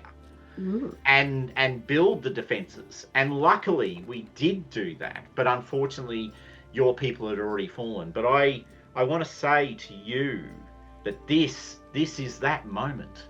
This is the moment where we build those fortifications, where we build those walls that our people might be safe behind them. Walls made of honor and trust and family relationships. So please remember, that whilst your family fell to people who spoke my language, we are a different people. We are a people of honor who bring defense. Look Anyway, forward. is there anything any of you would like to say in response to this? Oh dear. This is not him asking, this is me asking as GM. Yeah. Sorry, I was still using the same voice. I had to flick it. Oh, goodness. I think By it's the way, he's doing worth- this to like the whole camp. He's doing this to the whole court. You guys just received a bit of that, that tender loving care. But he's well read up. on everyone. I think it's everyone. worth reiterating the alliance. I basically don't want people to get swept up and fall for him. I'm like, that's fine, I appreciate your rhetoric, but we're here to help you, and you are here to help us. It is a mutual defense pact, and we look forward to working with you. So you want to go the practical route on this one? This Yeah, is transactional, buddy. this is Like you're not transactional. signed up to some giant vision of the future. Because I freaking well know we're going to end up with a sword in our backs at one point or another. So I'm just reminded them. So untrusting. Of course I am. I'm a woman of the world. I know how it You works. And also Vortigern's family. Yeah. Yeah. And also Saxons. And also Saxons. Yeah. I don't think my father made any mistakes, but I'm not going to be saying that. I'll be like... prudently biting my tongue. What about you, Euric? I'm keeping my tongue tied, thinking to myself, yes, sure, we had shared foundations, but even foundations can crack under the wrong pressure. So is anyone saying anything, or is this just going? I'm not an going orate through to the person. keeper? No, I mean, I think I could. I personally can't, but I think my character would respond in kind, with a bit of flowery speech about his past and his accomplishments over the previous past, and his vision for the future, and how it's a noble vision and a strong vision. But these are the rules of the pact, Right. and we haven't forgotten them. There's useful stuff in the future, but actually, right now.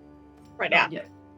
Can I actually get? Actually, that's a good point. Can I get trait rolls from everyone, please? So he's made this big play on you guys. So I think he's going. I'm actually going to ask you all to make suspicious versus trusting rolls, please. All right. All right.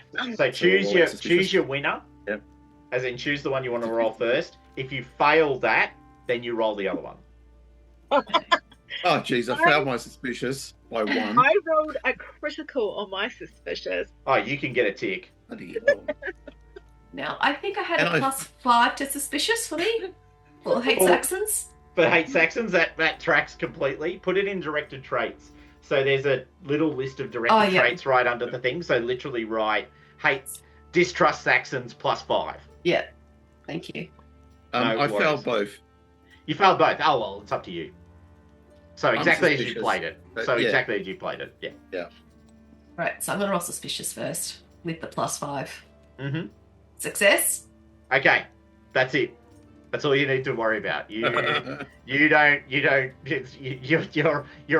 a long-term background of don't frickin' trust Saxon scum.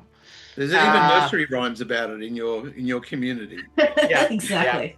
When the Saxons come, we run and hide unless we have spears, and then we stick them in the hide. Nice. Lovely.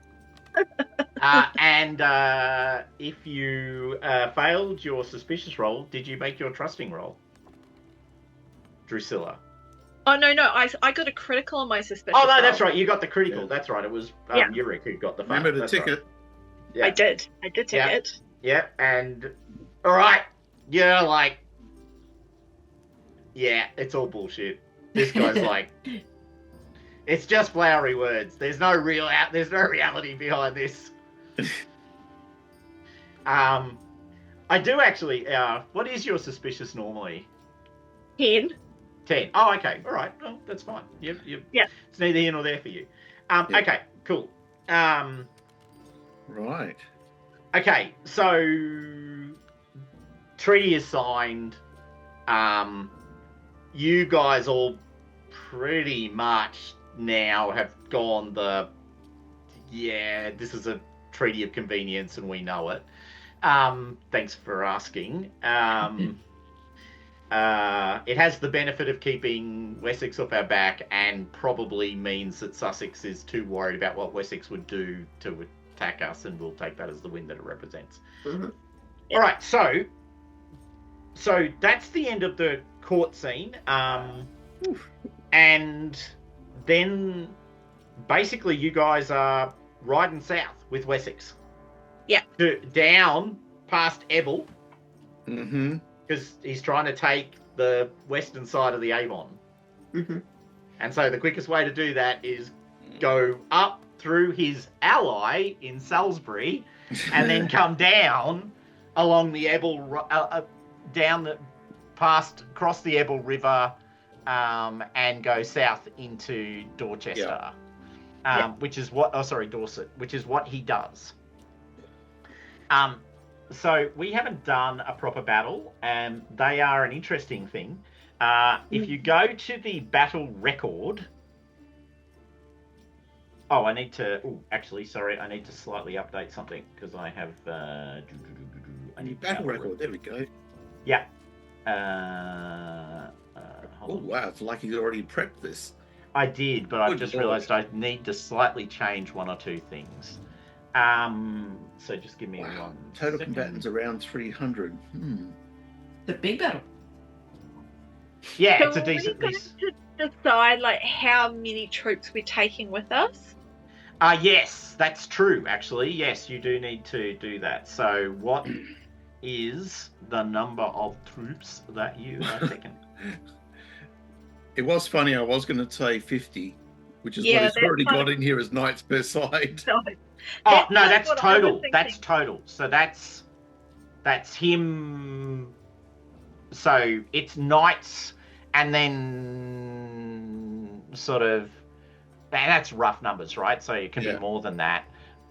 Now, at least the way the alliance works is you're basically committed to about a third of the total force. Oh, okay. Now you can over deliver on that, or under deliver. So if we said 20 knights, we'd expect you to have like 40 knights. Yeah, exactly. Yeah. And that's knights as in knight values. So it might only be 10 knights and 40 or 50 foot soldiers or whatever. So Okay. It's kind of it's not just knights. Yeah. I'd suggest half the force, and the half that remains we can push towards the borders to make it look like no one's missing. So no one thinks we're undermanned. I don't want to go with too puny a force, because we'll just get overwhelmed and have our asses handed to us. Yeah. I'm just trying to understand what is the enemy army. Knights per side. Yeah, I wouldn't worry too much about the specific numbers. The question is roughly what percentage of troops are you sending? Contributing, yeah. Yeah, so I was kind of thinking when we were talking about knight value that we could take up to 50, but maybe like 30 or 40 knight value would be enough. So 40 will be literally about All a of third of your total army. Oh, third? Yeah, you've got about 150 knight values, give or take, scattered around scattered around Salisbury. So we expected to donate, contribute 30% of 33% of the force. Give or take, that's right. So go on the percentage that we're willing to go on rather than numbers, I think is probably the better thing for our heads. If you're going to go, we'll contribute 40%, then the math can be created by the GM. Yeah. Yeah. And also that All would right. mean... So yeah, 40. Yeah. 40. 40% sounds good if we contribute 40% of the troops. Okay. Yeah. So that roughly works out. We're going to do the math. So that roughly works out to be about 25 night values. I think So so. that's one unit of actual horse mounted. So the thing that, in all honesty, he's not that interested in your foot troops. He is very interested in your mounted troops. Yep. So he's very keen on you sending actual knights in armor. Because that's what he lacks. He's got some horse troops from the Goessi who follow him, but he doesn't have. But you are properly constituted Doesn't have armored heavy cavalry. knights. Yeah, he doesn't have heavy cavalry, and you give him heavy cavalry, which is what he wants. So he will indeed take your offer on board, and will ask you to send 10 actual knights and 10 mounted sergeants, which is rough, which basically just means like soldiers who ride horses. Yep. Not quite as well equipped as a knight, but actually, having said that, not badly equipped. Like they ride small chargers, not full chargers, so they do 5 dice rather than 6, that sort of thing. Excellent. So you head down into Dorchester. Sorry, I just realised I needed one more encounter, so I'm just quickly adding it in.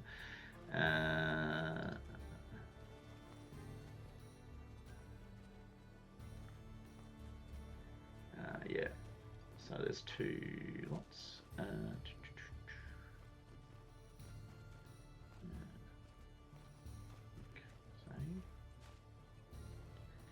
They get added? No, they didn't. Okay, mounted sergeants. There we are. Get it. I forgot. I think the other 2 are missing out.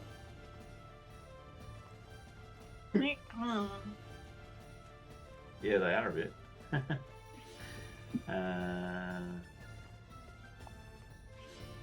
just make them that, I think. Is that going to be one? Yeah, let's just do that for now. Alright, cool. Sort it out later. Alrighty. Now, activate. By the way, also, if you go into the... you'll actually be able to read the encounters. So if you go and have a look at there's on the players column now, there's actually a battle encounters. Okay? So when we do the battle, you can actually go and have a quick read of what the encounter actually is. Okay. You won't be able to get to the actual stats of the people you're fighting, but you'll be able to see the encounter and what it's worth and those sorts of things. Right, so the way a battle works... very simplistically. Oh crap! Did I? Oh no, I put it on a different sheet. That's why I can't see it. There it is. Thank you. Yeah. Okay. So first thing we do is we determine the size of the battle, which is fine. So this is a small battle, and all the battles are small at this point. Then we determine the intensity of the battle, which is what you roll against to see, or I roll against, to see whether you're going to be facing the encounter. And if I fail an intensity roll, you get a chance to roll against your battle skill, I'm pretty sure it is, to determine what you want to fight instead. Now, right now, I've got it set up so that Sir Brastius is leading sort of all of Salisbury's forces, but key question, does one of you want to actually do the battle leading for the little convoy of troops that you are part of? So you effectively have control of the mounted knights if you choose to. I can give it a go. What's your battle skill? 12. Okay. It's pretty decent. Yeah. Same as my bit. Yeah, you do it. Take the lead. And we'll leave Alrighty. Process to do his own thing. Well, he's got overarching command of the entirety of Salisbury. Oh, forces. okay. Right. So you control the convoy. Right, I see what you mean. Or rather, Emma controls the convoy. That's cool. All right. So the way we work it is we set the intensity, which is 2d6 plus 1. And I'll just roll that on a dice. That was terrible. Well, actually, it kind of tracks. Actually, it does kind of track. Actually, so the intensity was 7, which is pretty low. So you guys are going to get a lot of choices. There's only 3 of us. That's awesome. Yeah. Well, you're in part of a unit, so the unit that you're a part of is broadly doing its, kind of responds to your successes and fails. So just so I can confirm, your battle skill is 12. That's right? Yep. All right, so the first thing we do is we choose how we're going to generate our morale. So the way you calculate morale in this game is you choose a passion. This is not burning a use of the passion, by the way. So you'll still get to roll it if you want. Yeah. But you each choose a passion. If you all choose the same passion, the total value will include a +5 because you're all aligned on why we're here to fight. Yeah. So, but you can choose independent passions if you feel so inspired. That sets what's called morale, and you burn morale as you go through the battle. So there are certain encounters that you need a high morale to even engage in. So you basically reach a point of exhaustion. Right.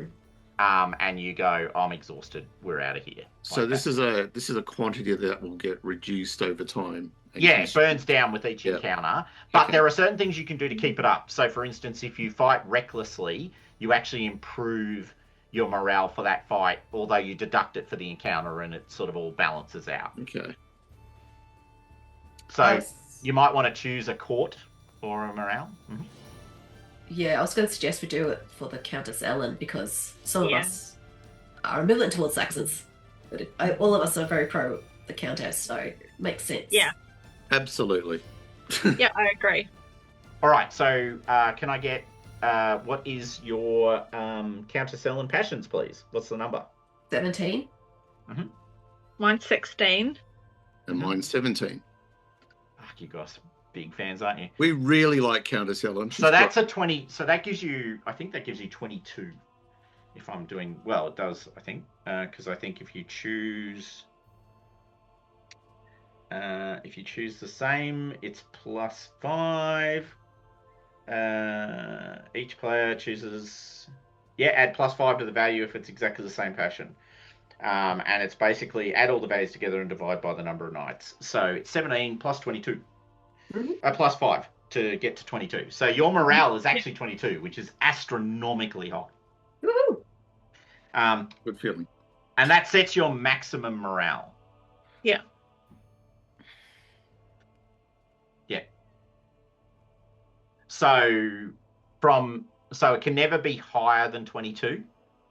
And you start the battle with 22, which is, extremely high.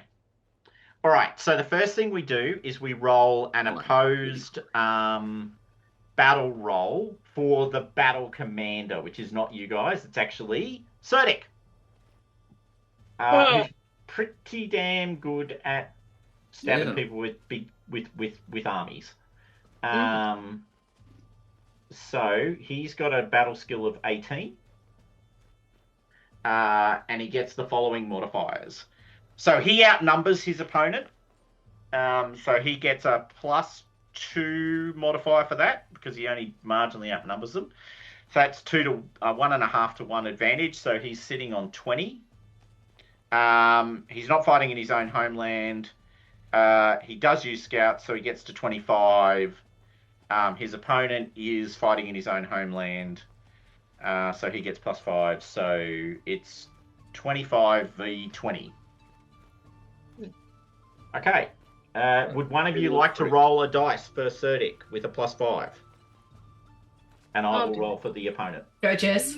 I will roll that. So I'm rolling a d20. Plus Plus 5. 5. Well, I rolled a 20, so that's 25. Okay, so Critical. that is a critical. And his opponent did succeed, but only succeeded. All right, so on a critical Nice success. work, Drusilla. Yeah, that's pretty bad. The first battle turn is a mounted charge against the enemy. Woo! That's us. Uh, No answers. so on a critical, I think it even gives you a +5 God. to your charge bonus for the first round. It's almost not even sporting at this rate. Shh, don't say that. Okay, so the way the encounters work is I've set up a run sheet for encounters. I roll against the intensity. I see if I succeed. If I fail, you get a chance to attempt to roll against your battle skill. Yes, battle. And if you succeed, you get to choose the encounter you have. Okay. So I will roll against my total of 7, and I get a 9. So I fail. So, Emma of Cornwall, please make a battle roll to see if you can choose which encounter you want to have. I do. Did you get a critical? I did not. Okay, so you only get from the encounters table, not from the opportunities table. Okay.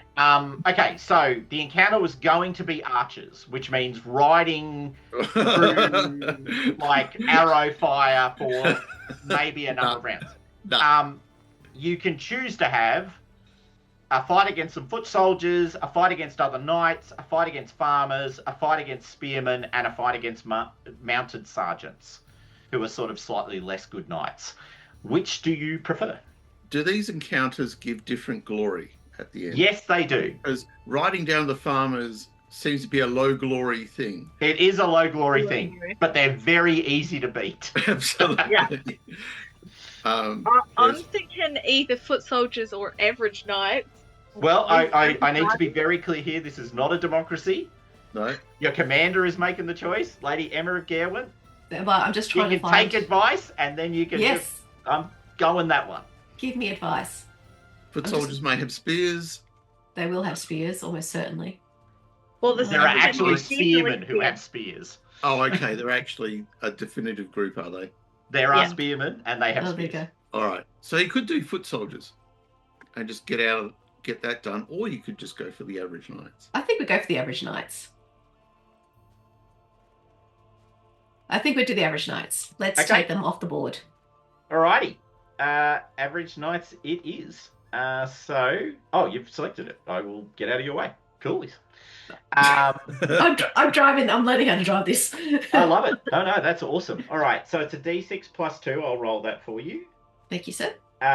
It is going to cost 7 morale. Ouch. Okay. Well, they're your toughest opponents. That They you are. You've literally picked the toughest opponents for the first Yeah. round. We're so- getting them out of the way. That's That's So good. put that in the encounter morale. So Box plus set? 7. What do I put in there? 7. Just put it in the encounter morale cost. Put 7 in Oh, yeah. in the field. Heard. Yep. Okay, now you choose stances. So, stances indicate how long you fight in each round. So, if you take a prudent stance, you will only fight for 1 round. If you take a valorous stance, you fight for 2 rounds. And if you take a reckless stance, you fight for 3 rounds. If you take a reckless stance, you have to fight recklessly at least once in those 3 rounds. And if whatever stance you take gives you a tick against that trait. Okay. So valorous is a good choice for all of the obvious reasons. So all 3 of you've selected valorous is what I'm seeing. So you're all fighting valorously. So can please everyone take a tick to their valorous to start with. And then it is a straight up lance charge against the average knights that you are fighting. Excellent. So I will open them up and go to the average knights who I already had open somewhere. Yes, there they are. Okay, well, you've got +5 bonuses. Now, you're charging people who are broadly exactly the same as you. Mhm. So your only bonus. Oh, actually, hold on. No. Actually, no, I think that is right because you get. Yes, because you're getting the +5 for the critical. Mm-hmm. One question is, can we inspire separately? You absolutely may. Okay. Basically, that +5 bonus is coming from Cerdic's genius placement of you as soldiers. Correct. Right. He's wheeled us around just to get to their flank, and they have to turn and charge He's fought a lot of knights and learnt why they hurt.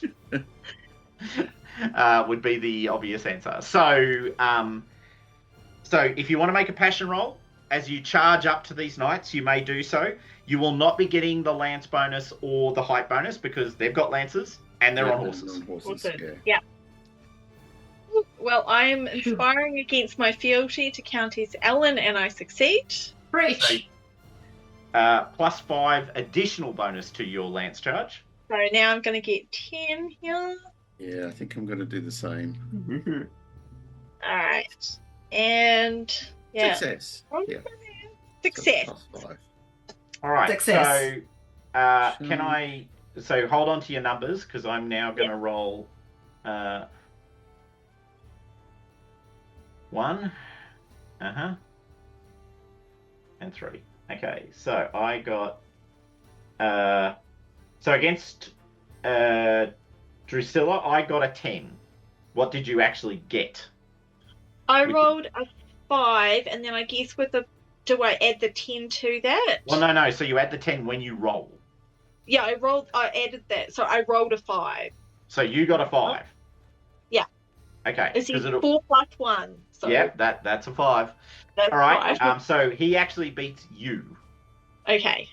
But you get your shield. I get my shield. Oh, but but you're actually charging and they're not charging. Yeah. I don't know. It's a draw. It's a draw. It's a draw because I'll give you the extra +5 for the charge bonus. But that makes you even. So you both get 10s. So you're both going to damage each other. That's the outcome of that. Okay. You'll both get your shields, but it's a mutual smash. Against Euric, I got a 5. What did you get, Euric? I got an 18 versus 26. So okay. A crit. No, it will literally say number plus number. Oh, okay. Or did you add 10? So, sorry, did I add 10? Yeah. So I've got 12 plus 6 equals 18. Yeah, so it's 18. You got an 18. Because that +6 is the modifier on top of 20 that you get. Okay. So you got 18, which means you were successful and they get their shield. And then last but certainly not least, Emma, what did you get? 18. 18. All right. So you were also successful, I assume, with an 18? Yes.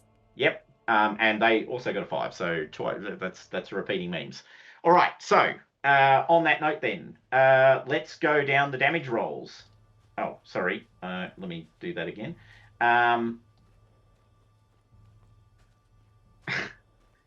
So Drusilla. Yeah, I did 23 damage. Okay, and they did 14. Holy shit, that's low. Yeah, it doesn't even overcome my armor. Holy crap. That's like 3 1s, a 2, a 4, and a 5. Wow, that's terrible. Okay, however, so that's 14 against your armor plus your shield, so you take no damage. Does 14 exceed your size? Yes. So you need to make a dex roll roll a d20 against your dex to stay on your horse.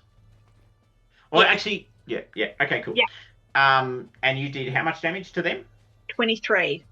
23, okay. And they took that after armor, which is 16, of course it is. So they take 7. Okay, cool. They're not badly injured. But they also need to make a did I stay on my horse, which they did. Okay, so your opponent and you basically smash lances against each other and ride past each other. Okay, the other two, what damage did you get, guys? I rolled 21. Okay, so your opponent takes 5 points. 5 points of damage. Yep. 25. Ooh, ouch. Okay, so it's... Okay, cool. No one took a major wound. Both of them have to make d20 rolls to stay on their horses. Fail. Definitive fail. Okay. 19 out of 19. It wasn't a good roll. Okay, so you have unhorsed your opponents. They are on the ground. You can all wheel, and you may make... unless the army fails, first turn is always amount of charge. And then combat, proceed through the encounter like normal, faces off against one of the opponents. Combat positions. All knights in the convoy must choose mounted charge action in the first action, after which they may switch to another action or continue past as a mounted charge if able and desirable. Okay. So I actually think for all of you it's possible to continue to do mounted charges. Cool. Excellent. Because what I'm imagining is Drusilla and your opponent, you basically look kind of like you've ridden down a tawny field, and the lances have smashed off each other and you've ridden past each other, and you can then wheel around. Sorry, I think I'll make it a little bit harder than that. Drusilla, can you make a horsemanship roll for me, please?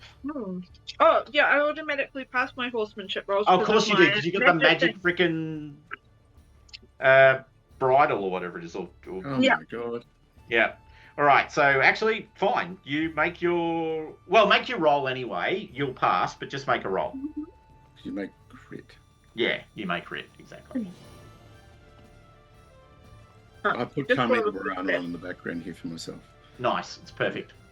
And for the other two of you, I think also horsemanship rolls, but at +5. Okay. Success. Cool, then you can do your mounted charges again if you want. Yes. Excellent. Okay, so Jess, you're one-on-one with your opponent. You no longer have the first charge advantage, so you're literally just rolling your lance skill plus your passion bonus. So you're only getting +5. You're not getting +10. Yeah, okay. The other two of you also lose the first charge bonus, but because your opponents are on foot, you get +5 bonus for height. Oh, okay. And we've got our passion going as well. Correct. So Yeah, well, I mean, you stay with your +10s is kind of what I'm trying to get to. And they're actually at -5 against you. They're properly stuffed. Oh, they don't even have lances anymore. You're at plus. Shit, you're at +15. Oh, they're cooked. Okay. Because you've got bonus for passion, bonus for 31 height, I'm at. bonus for lance. I mean, bonus for length. Run away! Run away! Okay, so can I get rolls again? I'll do my 3 rolls. So that's an 18 for me. Okay. 17. I got a 4. Oh, Jesus, you're not doing well. All right. All right. So, both of you, as in, so I'm super clear. Euric and Drusilla. Euric and Emma. Your opponents actually didn't succeed, so they only get their shields. So if you critted, you add 4 dice to your damage. Okay. No, it didn't crit, unfortunately. Oh, I did. Nice. And then, Drusilla, you don't get to hit. They hit you. Oh, no. And this time, they do 24 points of damage. Ooh. Oh. But you do have your shield, because you rolled a 4. Yeah. So what's that? 17. It'll be 8. 7 points of damage. Oh, no, you've got really good armor, don't you? That's right. Yeah, I do. Yeah, you do. Yeah. All right, so you've taken 7 hit points of damage. Please record that as a wound and make sure that you deduct 7 points. Rob, what All right. So explosive I've rolled damage? my 6 dice and I rolled 31, and I'll just roll the other Jesus. 4. He's no longer in one piece. 5.2. 40, That's an average of 5.2 on 43. Oh shit! Yeah, he's so dead, just so completely dead. It does mean you can't ransom him. Yeah, okay. You can't. Well, he's That's dead. true. These are knights that we can. You actually can ransom capture. them. They are actually ransomable. But Well, you just this is killed just- this guy. This is the example to the rest. Mm-hmm. And actually, a bit of psychological warfare is probably a really good tactic in this battle. Give it up. You're on the wrong side. That's it. We want to make him turn tail. All right. let's try an What Euric. damage did you get? 20. 20. Okay. And last time you did him 5, so that works out to be. Oh, and he didn't have shield this time though. So he took 10. Ooh, ouch.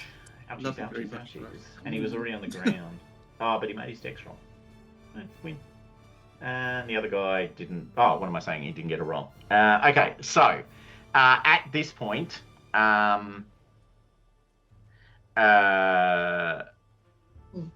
you kill the average knights. Now,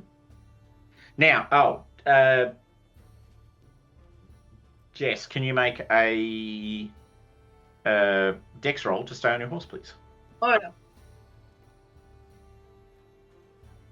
Oh no. When I you say, fell off. oh no, did you roll a 20? No, I rolled 19. Oh, okay, well, good. Roll a d6 for me.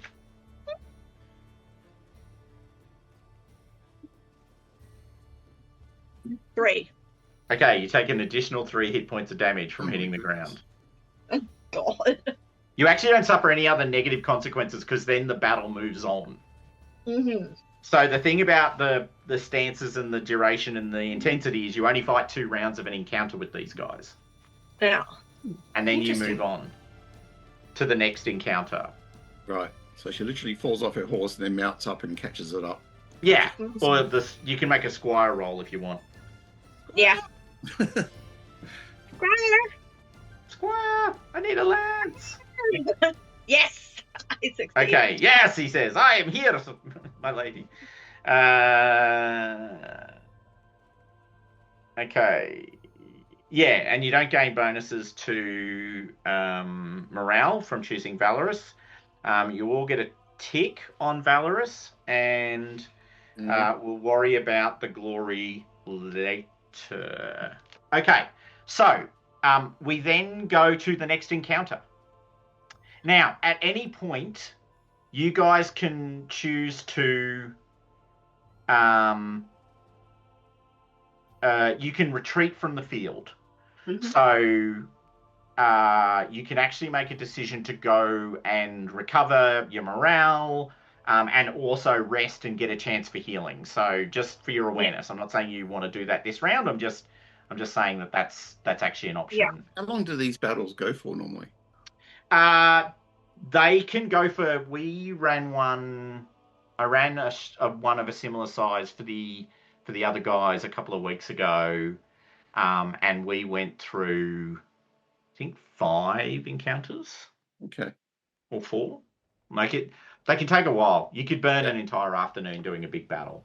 Okay. Matter of fact, and there are not soon, but there is one really big battle in the Anarchy period that you guys will be involved in. It'll have interesting complexions depending on all these alliances you make, as to which side of that battle you're on. But there's a big battle, and then in the Arthur period, in the early Arthur period, there's just basically battles for about a one major battle every kind of 2 years for about 10, 15 years. Like there's quite a bit.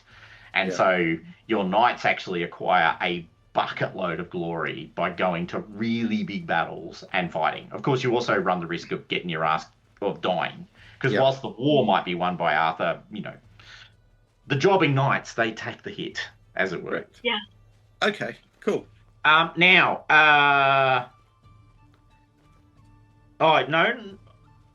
if you want, Emma, you can make a squire roll because your guy got knocked over twice over.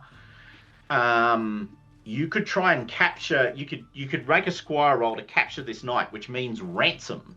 Okay. Mm-hmm. And therefore money.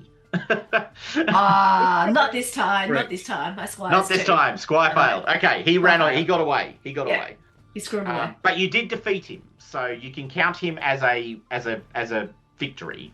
Okay. So you defeated 2 opponents. So you got 2. You took out 2 average knights. Yeah. Okay, so then we do the same thing again. I roll a d20 against my intensity, which I make this time. So I'm having foot soldiers by the looks of it. Okay. Alrighty. So the foot soldiers are pretty innocuous. It'd just be like scything wheat. Yes. Yes. Now, because it's the start of a new encounter,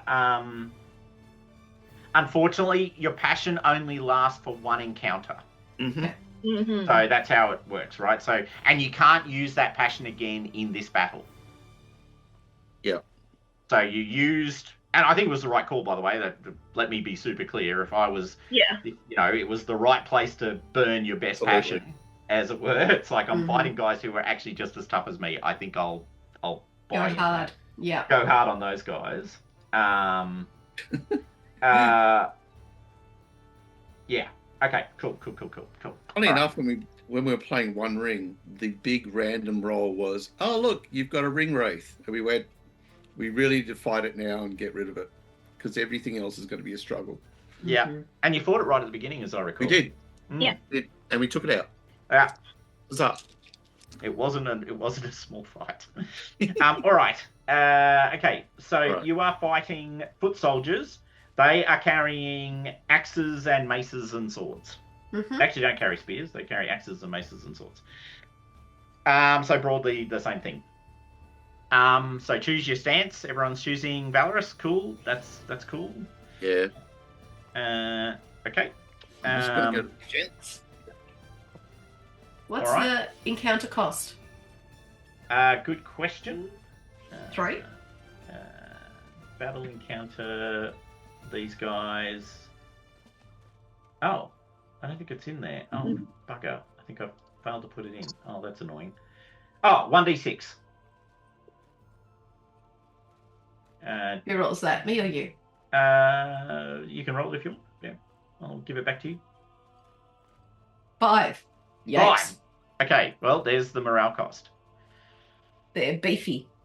They are. So, there was a... What's that? You do get morale increasing. I think you get a slight morale bonus for actually taking out opponents. Morale gain from kill or capture. Yeah.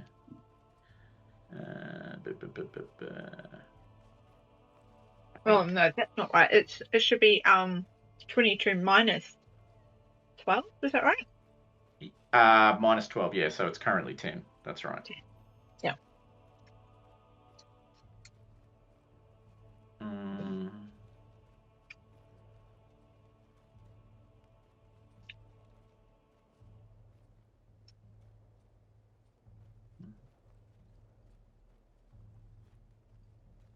By the total amount of night values, yeah. So it goes up. So actually, you gained. No,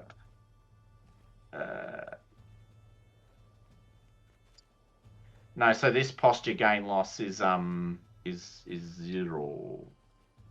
But actually, I'm going to make it 2 because you defeated 2 opponents, and they were worth 2 night values. So you actually are at 12 morale. Okay. You are at 12 morale because you defeated the 2 knights. All right. Yeah. So that gives you a morale of 12. Okay. And I think there's something not quite... Yeah, it doesn't matter. I can do it. T25 minus U25. What's T25? Oh, annoying. Oh, morale gain... Oh, okay. Oh, that's where I put it. Okay, got it. Cool. Okay, so that is literally 0. And that is where it goes. Okay, got it. Alrighty, good.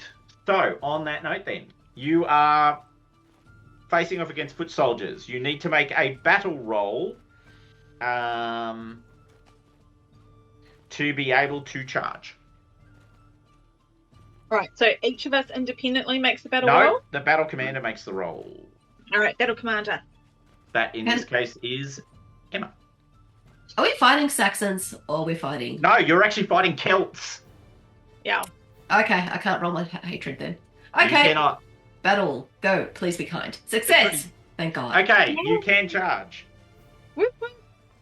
Now you don't get a because it wasn't your commander's roll anymore. You don't get a critical bonus, so you don't get that juicy extra +5. Mm-hmm. But you are charging foot soldiers who don't have long weapons, Which is a +5 anyway. which is a +10. 10. Oh Jesus, even better. Thank you. Because we're charging and we've got height.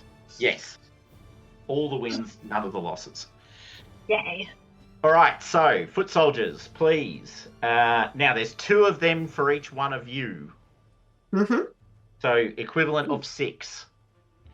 Now the way conflict against multiple opponents works is you can you take -5 for 2 opponents.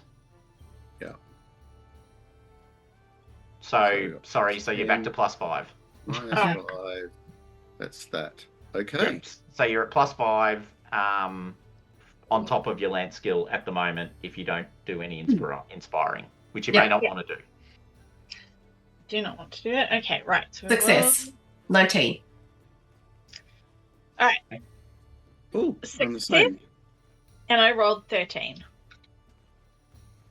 Okay, so you got so Emma, what did you get as your number? 19. 19. Yep. And it was a success. Okay. It was a success. Okay. You land a blow against one of your 2 opponents. They do not have their shield. They are wearing light armor. I think we can just roll your 6 dice, I guess. You could roll really awfully. No, not this time. 29. Okay. So that's 1 down for you. Yep. Okay. And you ride through. Okay. Drusilla, sorry, you got a 13? 13, yep. Okay, well, they could crit. They did not crit. Your guy also did not have his shield in the way. Please roll your damage. 31. Holy shit. All right, that's 2 kills. This is my weak arm, Sally. Yeah. Mm-hmm. Okay, and then finally, Euric. 19. Fucking hell. All right. Did you... Oh, wow. Oh, -5. Oh, God. No. Oh, it's terrible. They 30. really have no chance. 30. Okay, so that's 3 kills in the first round. Oh, is that a critical by any chance? No. No, it wasn't, because you rolled 19. Yeah. But all 3 of you kill 3 opponents. So there's only 1 of them left in the second round as you turn around and come back. Now, you've smashed through them. They are actually working very hard to make sure that you and them stay in hand-to-hand combat, because obviously, having experienced that, they don't want 2 of those.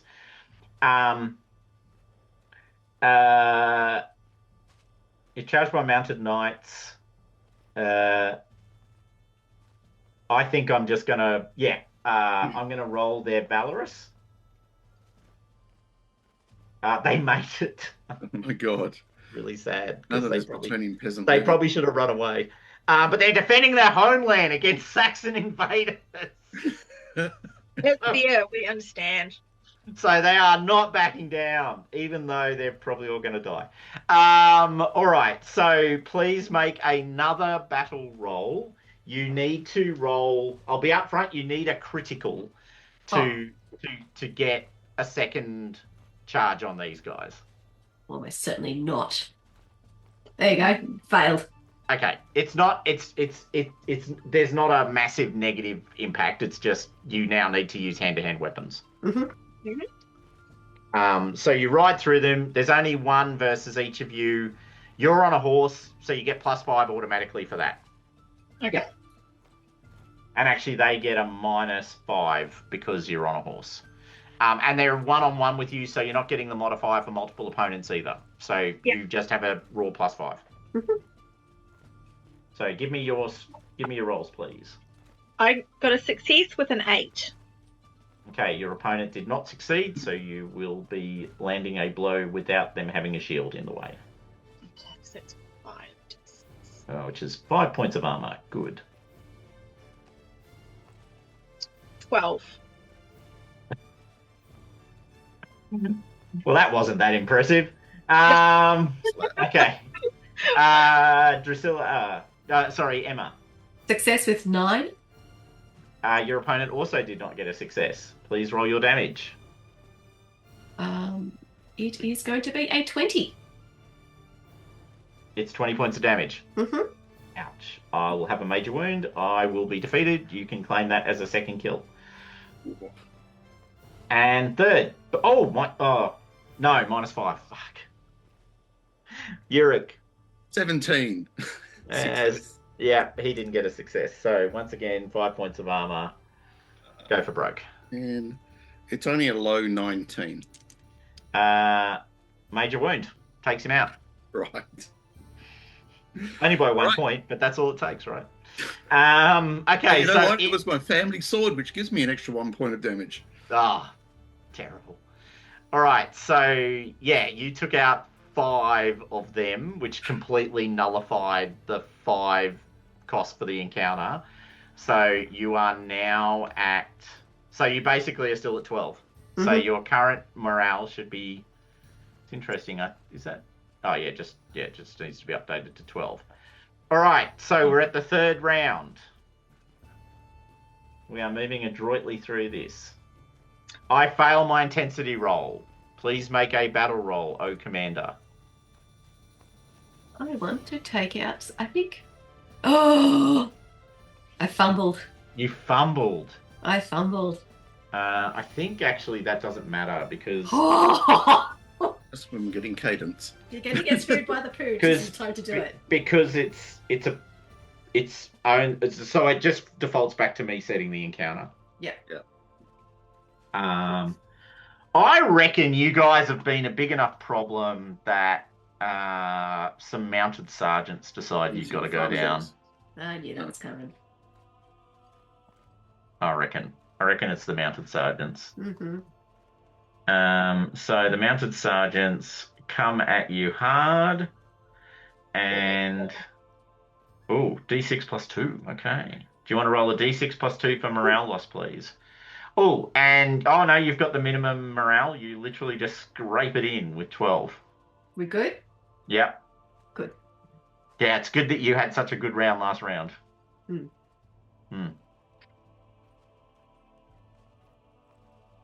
Oh, sorry, what am I saying? Your morale is 17 because you cancelled out the morale loss and we had calculated that in. So your morale is currently 17.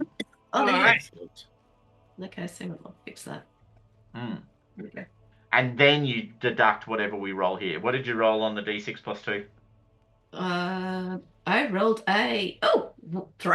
I rolled a 1 plus 2. 3. Okay, so it's only 3 points of morale encounter cost. Okay, well, there you go. That'll do it. Okay, so I will flip that to the mounted sergeants. There we are.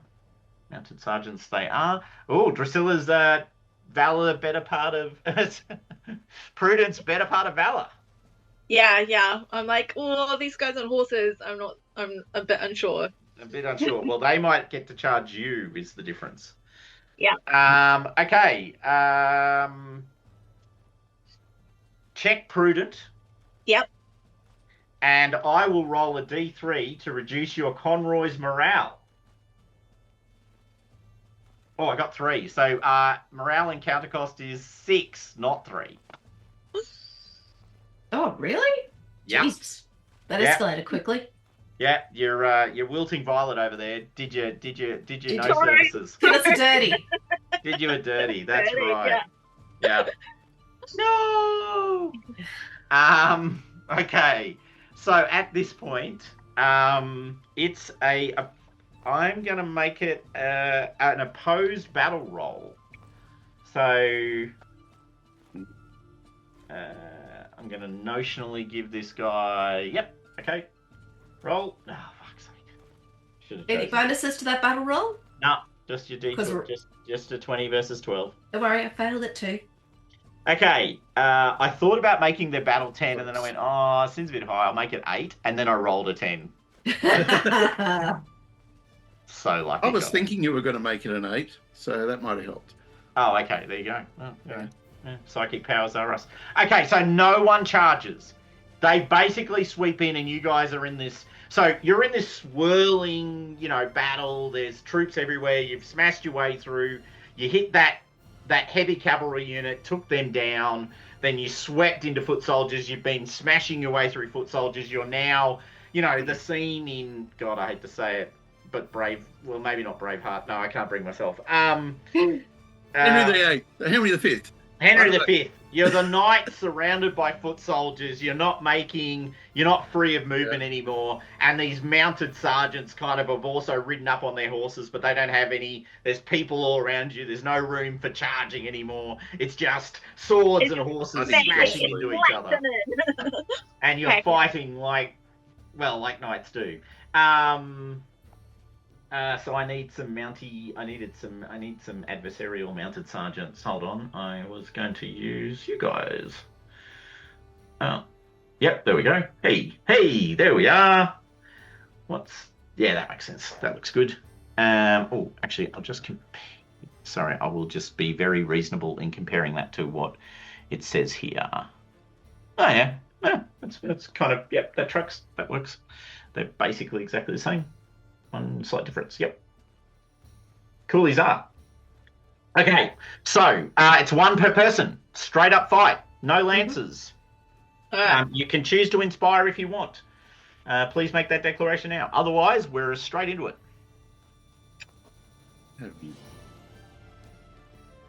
I rolled a success. All right, so you did inspire? Is that what you're saying? No inspire. Just straight sword. Oh, okay. So no one's inspiring. We're going straight to sword or preferred weapon. So So what did you roll? I rolled a 7. You rolled a 7. Mm-hmm.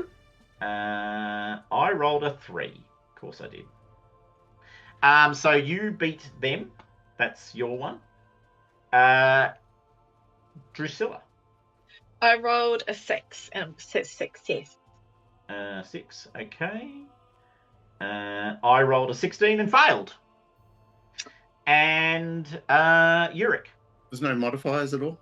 No. No. Okay, I rolled a 6, which is success. Oh, this guy beat you. Oh, typical. So he gets to do you 4 dice of damage. Ooh, and he did 9 points. Yay. Did 9. 9. I felt that. On Yeah. the shield arm. Yeah, right there. I felt that ring. Like, all right. that shorter. Emma and Drusilla, what damage did you do? That's crap. 9 points of damage. Ha ha ha! That's the same. And 15. how much? 15. 15. Wow, arms must be tired. Yeah. Okay, there's a lot of furious backwards and forwardsing without a lot of landing. You did very minor damage to your mounted sergeant, Drusilla. Emma, you did no damage. Of course not. Completely bounced. However, and this is hilarious, 15 is 1 more point than their size, so you might have knocked him off his horse. No, he's on his horse. Okay, all right. So 3 of them, 3 of you. I'm fighting prudently. Does that mean That's the it. battle passes past That's me now? it. The battle passes you by. Called bailing on your friends. Yeah. That's called bailing on your friends. All right. Which one of you is taking on the extra opponent? I'll take on the extra opponent and I'm going defensive. Okay, all right. So you're doing the +10, -5 for 2 opponents. Yeah. So you've got +5 to your weapon skill. Yeah. Okay. Make 2 rolls for me, please. Brain is engaging. There it is. +5. And I only care about the first one. Okay. Critical. Fuck. Actually, hold on. What are the rules on criticals? Because in the old rules, if you got a critical on a defensive blow, you actually cause damage. Oh, I don't have the player's guide. Give me 1 sec, guys. Yeah. Nice. That's what happens when you mess with the hair. Absolutely. Well, the last time I did this, I didn't do it defensive, unlike you. So, and I copped a chest wound. You did. It's a sucking chest wound. So we're doing it defensively so you can kill one. Defend. Yeah.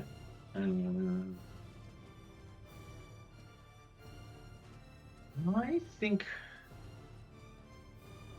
I'm going to decide that that's what happens irrespective. I can't see a rule that says that, but I think since you got a critical, I'm going to let you do damage. Yeah, screw it. Oh, okay. Yep. It is a moderate 26. 26? Yep, there was 2 5s, a 4, 2 3s, and a 6.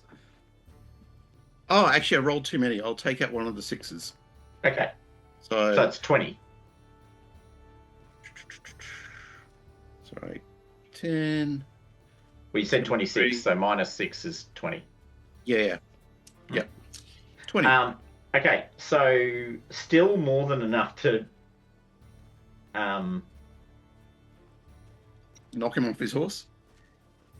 Yeah, and not quite enough to... Yes, definitely enough to knock him off his horse. Which you do. You could get very lucky here. Roll your d6 of damage. 6. Oh, fuck's sake. All right, you get him. Like, He's knocked unconscious because he didn't get his shield. So wow, that's pretty funny. That's terrible. All right, sorry, Emma. Give me your last attack. Success. I rolled a 1. You rolled a 1. I rolled an 11, which is a success as well. But unfortunately, my success is better than yours.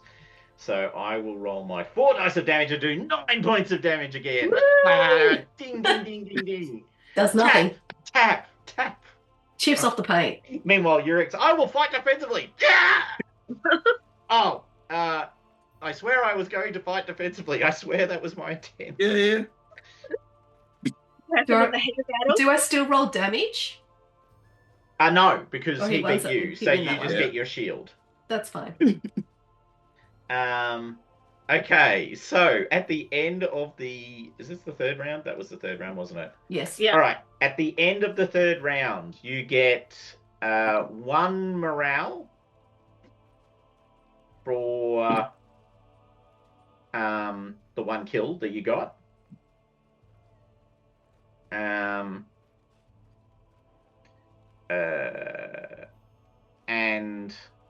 I think I'm gonna just change that. Yeah, that's better. Okay. And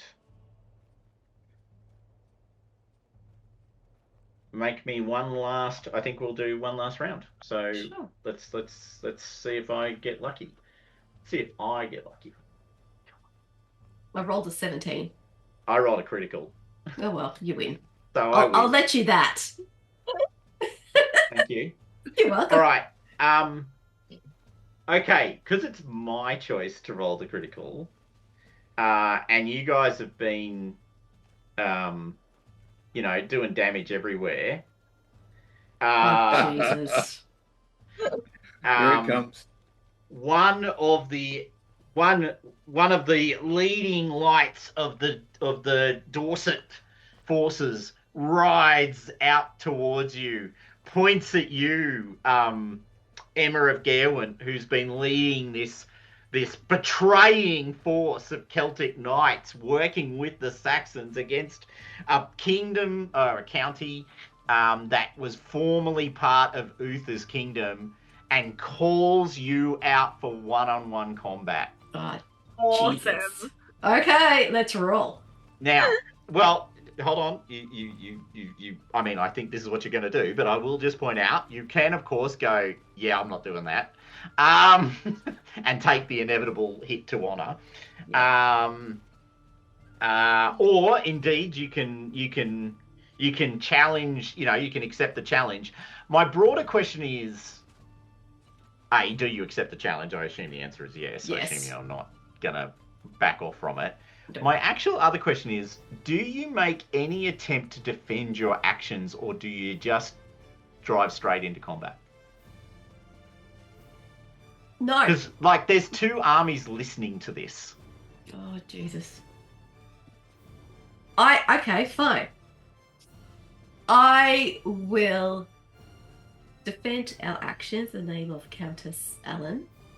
I will defend our actions in the name of our allies Yeah. to protect ourselves from the heathen army that is you. So she's just gonna fucking give him the... She basically just goes, no, sir, you are actually the villain in this story. Is that what I'm hearing? I think that's what I'm hearing. Kind of. I think she's just trying to psych him out. Like, we've come here and we've just bowled over a big portion of his army. She is trying to psych him out. She's like, I'm not afraid of you. Bring it. Okay. Right, so you're both on the open field. He's declared challenge against you. Mm-hmm. So the troops kind of pull back from each other, right? So the two sides that have been furiously fighting, sort of, there's a silence that travels down the shield lines of the two armies, and they pull back, leaving space in the middle for you to fight this person.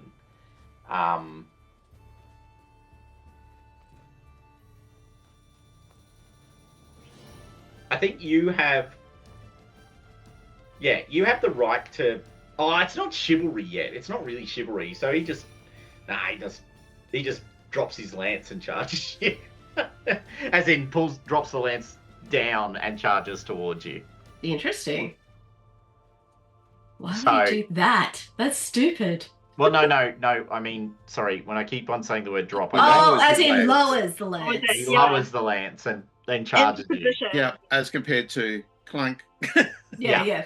That's fine. Let's do it. Okay, so you're charging him, he's charging you. Did you want to make a passion roll of any form? The only one I've got is the Countess Ellen. That's the only thing I can roll. What about station? It's 10. I'd rather not. Yeah, You'd rather not put the 10's a bit, you know, bit risky. Just 10's risky because if it goes wrong, and it's -5. I'm taking a reckless posture as well, so I'm already going to give myself some negs. Oh, you're going to fight recklessly? Well, I think I Okay, have to. I love it. Oh I my think god! it's all in, buddy. It's all in. Throws down her shield. No, reckless stance is not. It's not quite that, but it's Okay. It's a brave call. Because you give a +5 bonus to your opponent with a reckless. Oh. Now you right. only do that for the one round that you use reckless. Yeah, but I think this is hopefully only one round. Maybe not. Well, it'll go for 3 rounds when you choose reckless stance. You'll fight for 3 rounds before something else happens. Do you want to change your stance? Yes, I want to go back to Valorous. Yeah, that makes sense. Yeah. Okay. Maybe don't give the guy who's possibly a better soul fighter than you an extra. Extra bonus, exactly. Okay, so you are charging them. They are charging you. There's no modifiers. You both got horses. You both got lances. You're both good at what you do. So this is a straight up lance charge roll.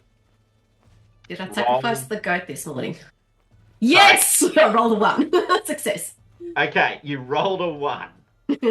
I fumbled. I rolled a 20. I told you I sacrificed the goat this morning. I feel I need to I'm literally going to share my screen for a second so that it is it is clear that I rolled a 20. Glorious. And there it is, people. That big number over there in the corner. I rolled a 20. The dice of shame. That is unfucking believable. He has 18 lance skill. Woo! Not bad. Oh, Wow. Not bad at all. Oh, you are so fucking lucky. Because you rolled a 1, which means you land a hit. All right, so moving right on. Okay, well that's not gonna be good. All right, so I don't get my shield. I break my lance. God. And you get an attack against him without a shield. Roll your damage, please. All 6 dice of it. 22. Ooh, he's got good armor at least. lucky. Okay, so 22 against his armor of 12, because he's wearing good armor, is 10 points of damage, which is not a major wound, so that's win. Mm-hmm. One win. But it is bigger than his size, so he will roll to see whether he goes down. He does not. Still on his horse. All right, so first round, you two smash into each other. His lance goes asunder. Maybe he did drop his lance. Now he's dropped it. I could probably cursed him. Get the dropping of the lance comment 3 times over. So his lance ends up in the ground. It shatters into 1,000 pieces. He's completely sort of defenses everywhere, shield wide open. Your lance smashes into his shoulder. Blood flows up from it. We cheer. All right. At this point, you turn and race towards each other. Please make a... Well, do you want to charge again? He's probably not keen to charge, actually, after that. No, he's probably going to try and close with you and go sword on shield. But can he? If I'm charging, does he have a choice? He and you will now roll horsemanship rolls to see who he fumbled his charge. He didn't. Mm-hmm. I think he's paid the price for that. Is the point I'm going to make.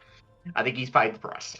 He's lost. Didn't land a weapon. He lost his lance. He's dropping his lance. He's now using his sword. He's trying to close with you. He's going to make a horsemanship roll to dictate the distance. Yeah, you passed by him, and now you're just kind of reorienting. He's going to try and turn and get close to you before you get enough round.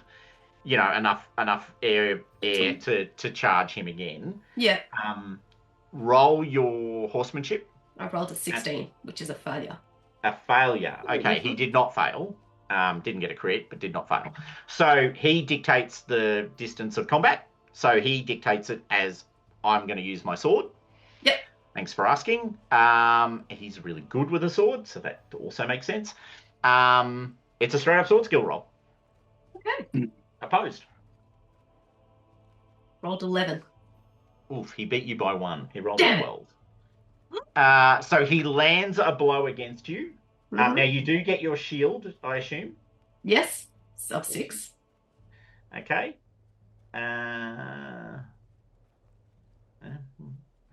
What he does? He does you 21 points of damage with his sword. Wow. Before armor. So do you also have to take out the shield? Or is that... Yeah, you get both. Yeah, you get shield Okay. and your armor. Mm-hmm. So he's on 21. So what have you got? 17 or 16? 12 points of damage. Yeah, I've got 16. So 12 points of damage. No. 16, 5 points of damage. 21. 21 Yeah, minus okay. 16 is 5. Yep. Okay, so second round of this fight. Oh, do you have to roll to fall off your horse? Or not fall off your horse? Yes. You do, Horsemanship? because that's greater than your sword. Dex. Okay, my dex is 14. I rolled an 18, so I stay mounted. Would I get a plus? You fall. I fall. Would I have gotten a +5 with my attack? No. If I was mounted? No? No. So he's mounted. You're He's mounted. still mounted. Okay. Yeah, he stayed on his horse. He rolled a Yeah. 3 for his dex roll. He was completely fine, or a 2. Sorry, I should say. Yep. All right. So actually, that's the end of that little tete-a-tete. The battle resumes. Around And that's kind of a win for you. Like, it's a half a win. I'll take it. Because you landed the blow. You might want to make him an NPC for the future. Might- Because I might- think Emma's not going to forgive that. No. He's not going to forgive that. So I reckon, I'll give, yep. Okay. So that's the end of the battle for you guys anyway. So the battle resolves with decisive victory for Wessex and Salisbury. Mhm. So you guys Right. drive them from the field, and Wessex basically takes a fairly significant portion of the west bank of the Avon. Mm. To the south of you, of course. Yeah. You are safely ensconced in, Mhm. in your safe territory, and don't need to worry about any of this carry on. It'll be completely fine, and they won't do anything to you ever. Never. Fortifications are getting built at Evel. Yeah. just let's fortify. But you don't I need to give fortify anymore, Rob, because it's your allies to the Come south. on. I give this 5 years, really. That's generous. All right, so Wow. so it was a actually, hold on. I need to open up the sheet again. Well, I need to look at the sheet again. What did I say it was? It was a clash, wasn't it? Yeah. Okay. So it's base glory. Each knight answers a call. So you get 10 glory for it being a clash. You get ×2 multiplier on that for it being a decisive victory, so that's 20. Emma, you get ×2 of that because you were the battle commander. Yep. So you get 40 glory, not 20. Yep.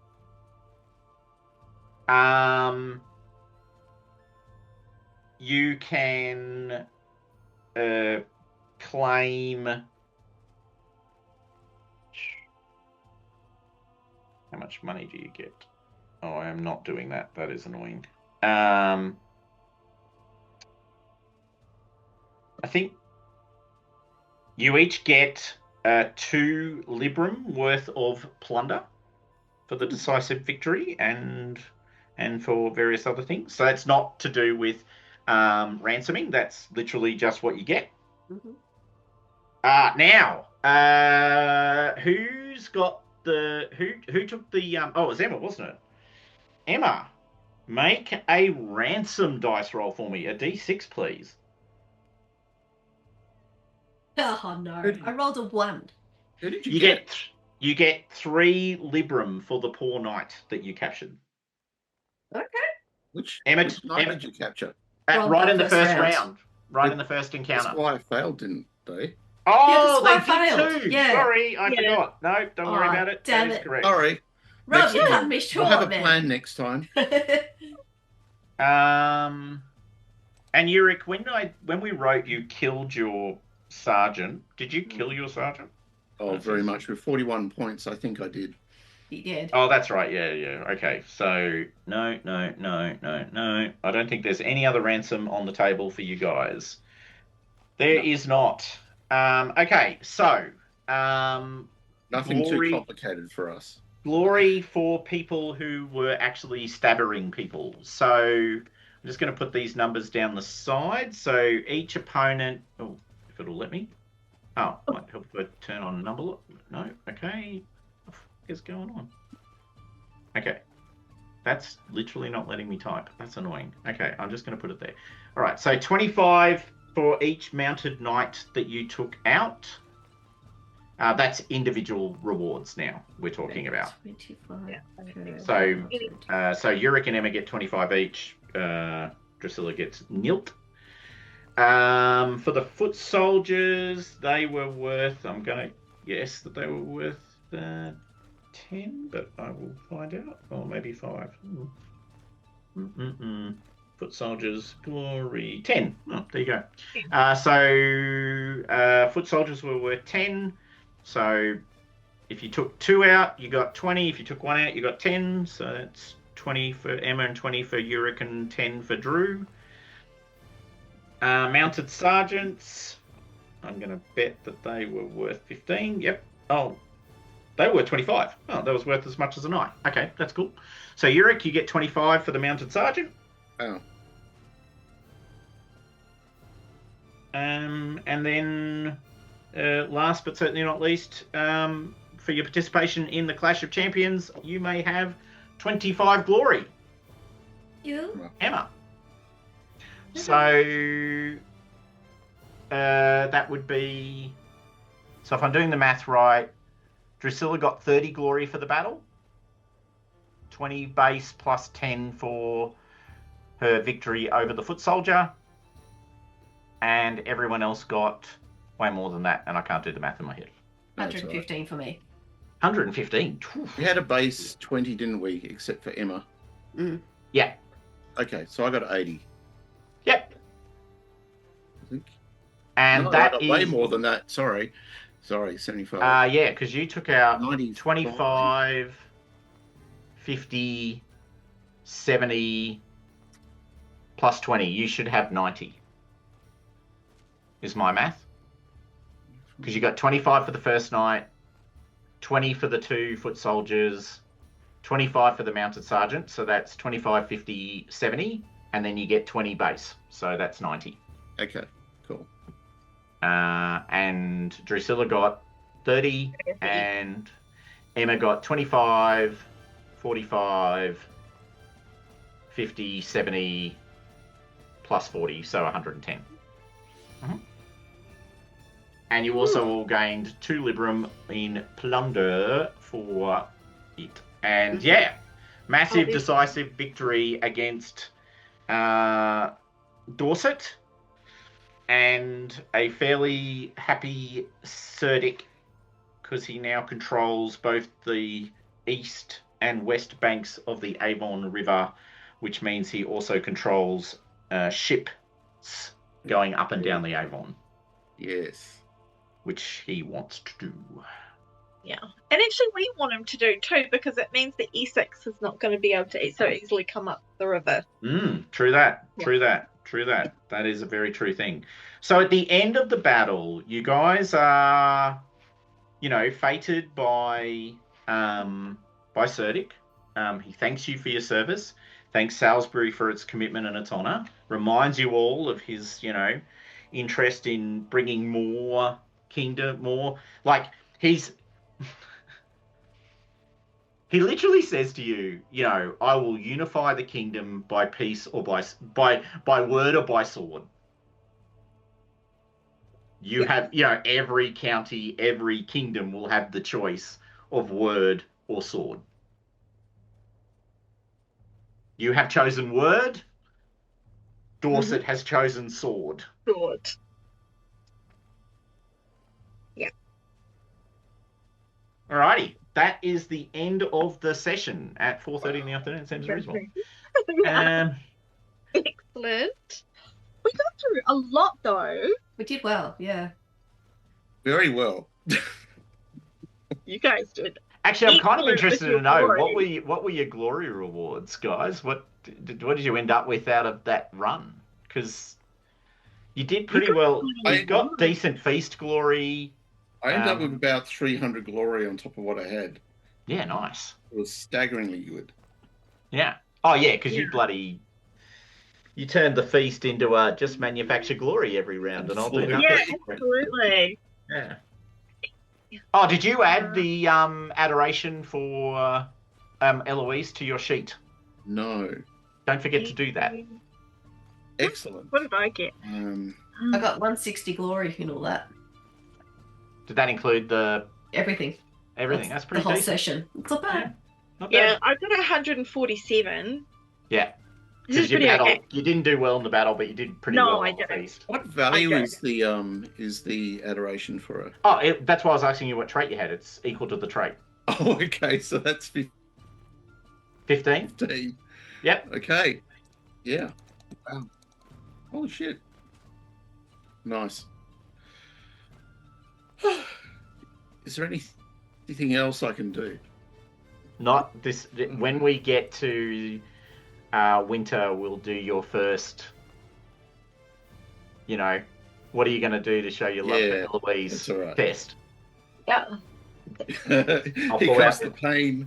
I'll pull out the 4th edition rules. I heard the in the table. Forest Sauvage, in a pool in the highest tree, there is... Exactly God, right. here it There is a white flower. I want one. Yeah. Oh, if only I had this white flower that I might grace my hair with it. Exactly. I'll be on that. That's pretty much it. I knew what I was getting into. That's the way it rolls. Alrighty. Awesome session, guys. Awesome session. That was. Yeah, we got through to that point. We got through a heap.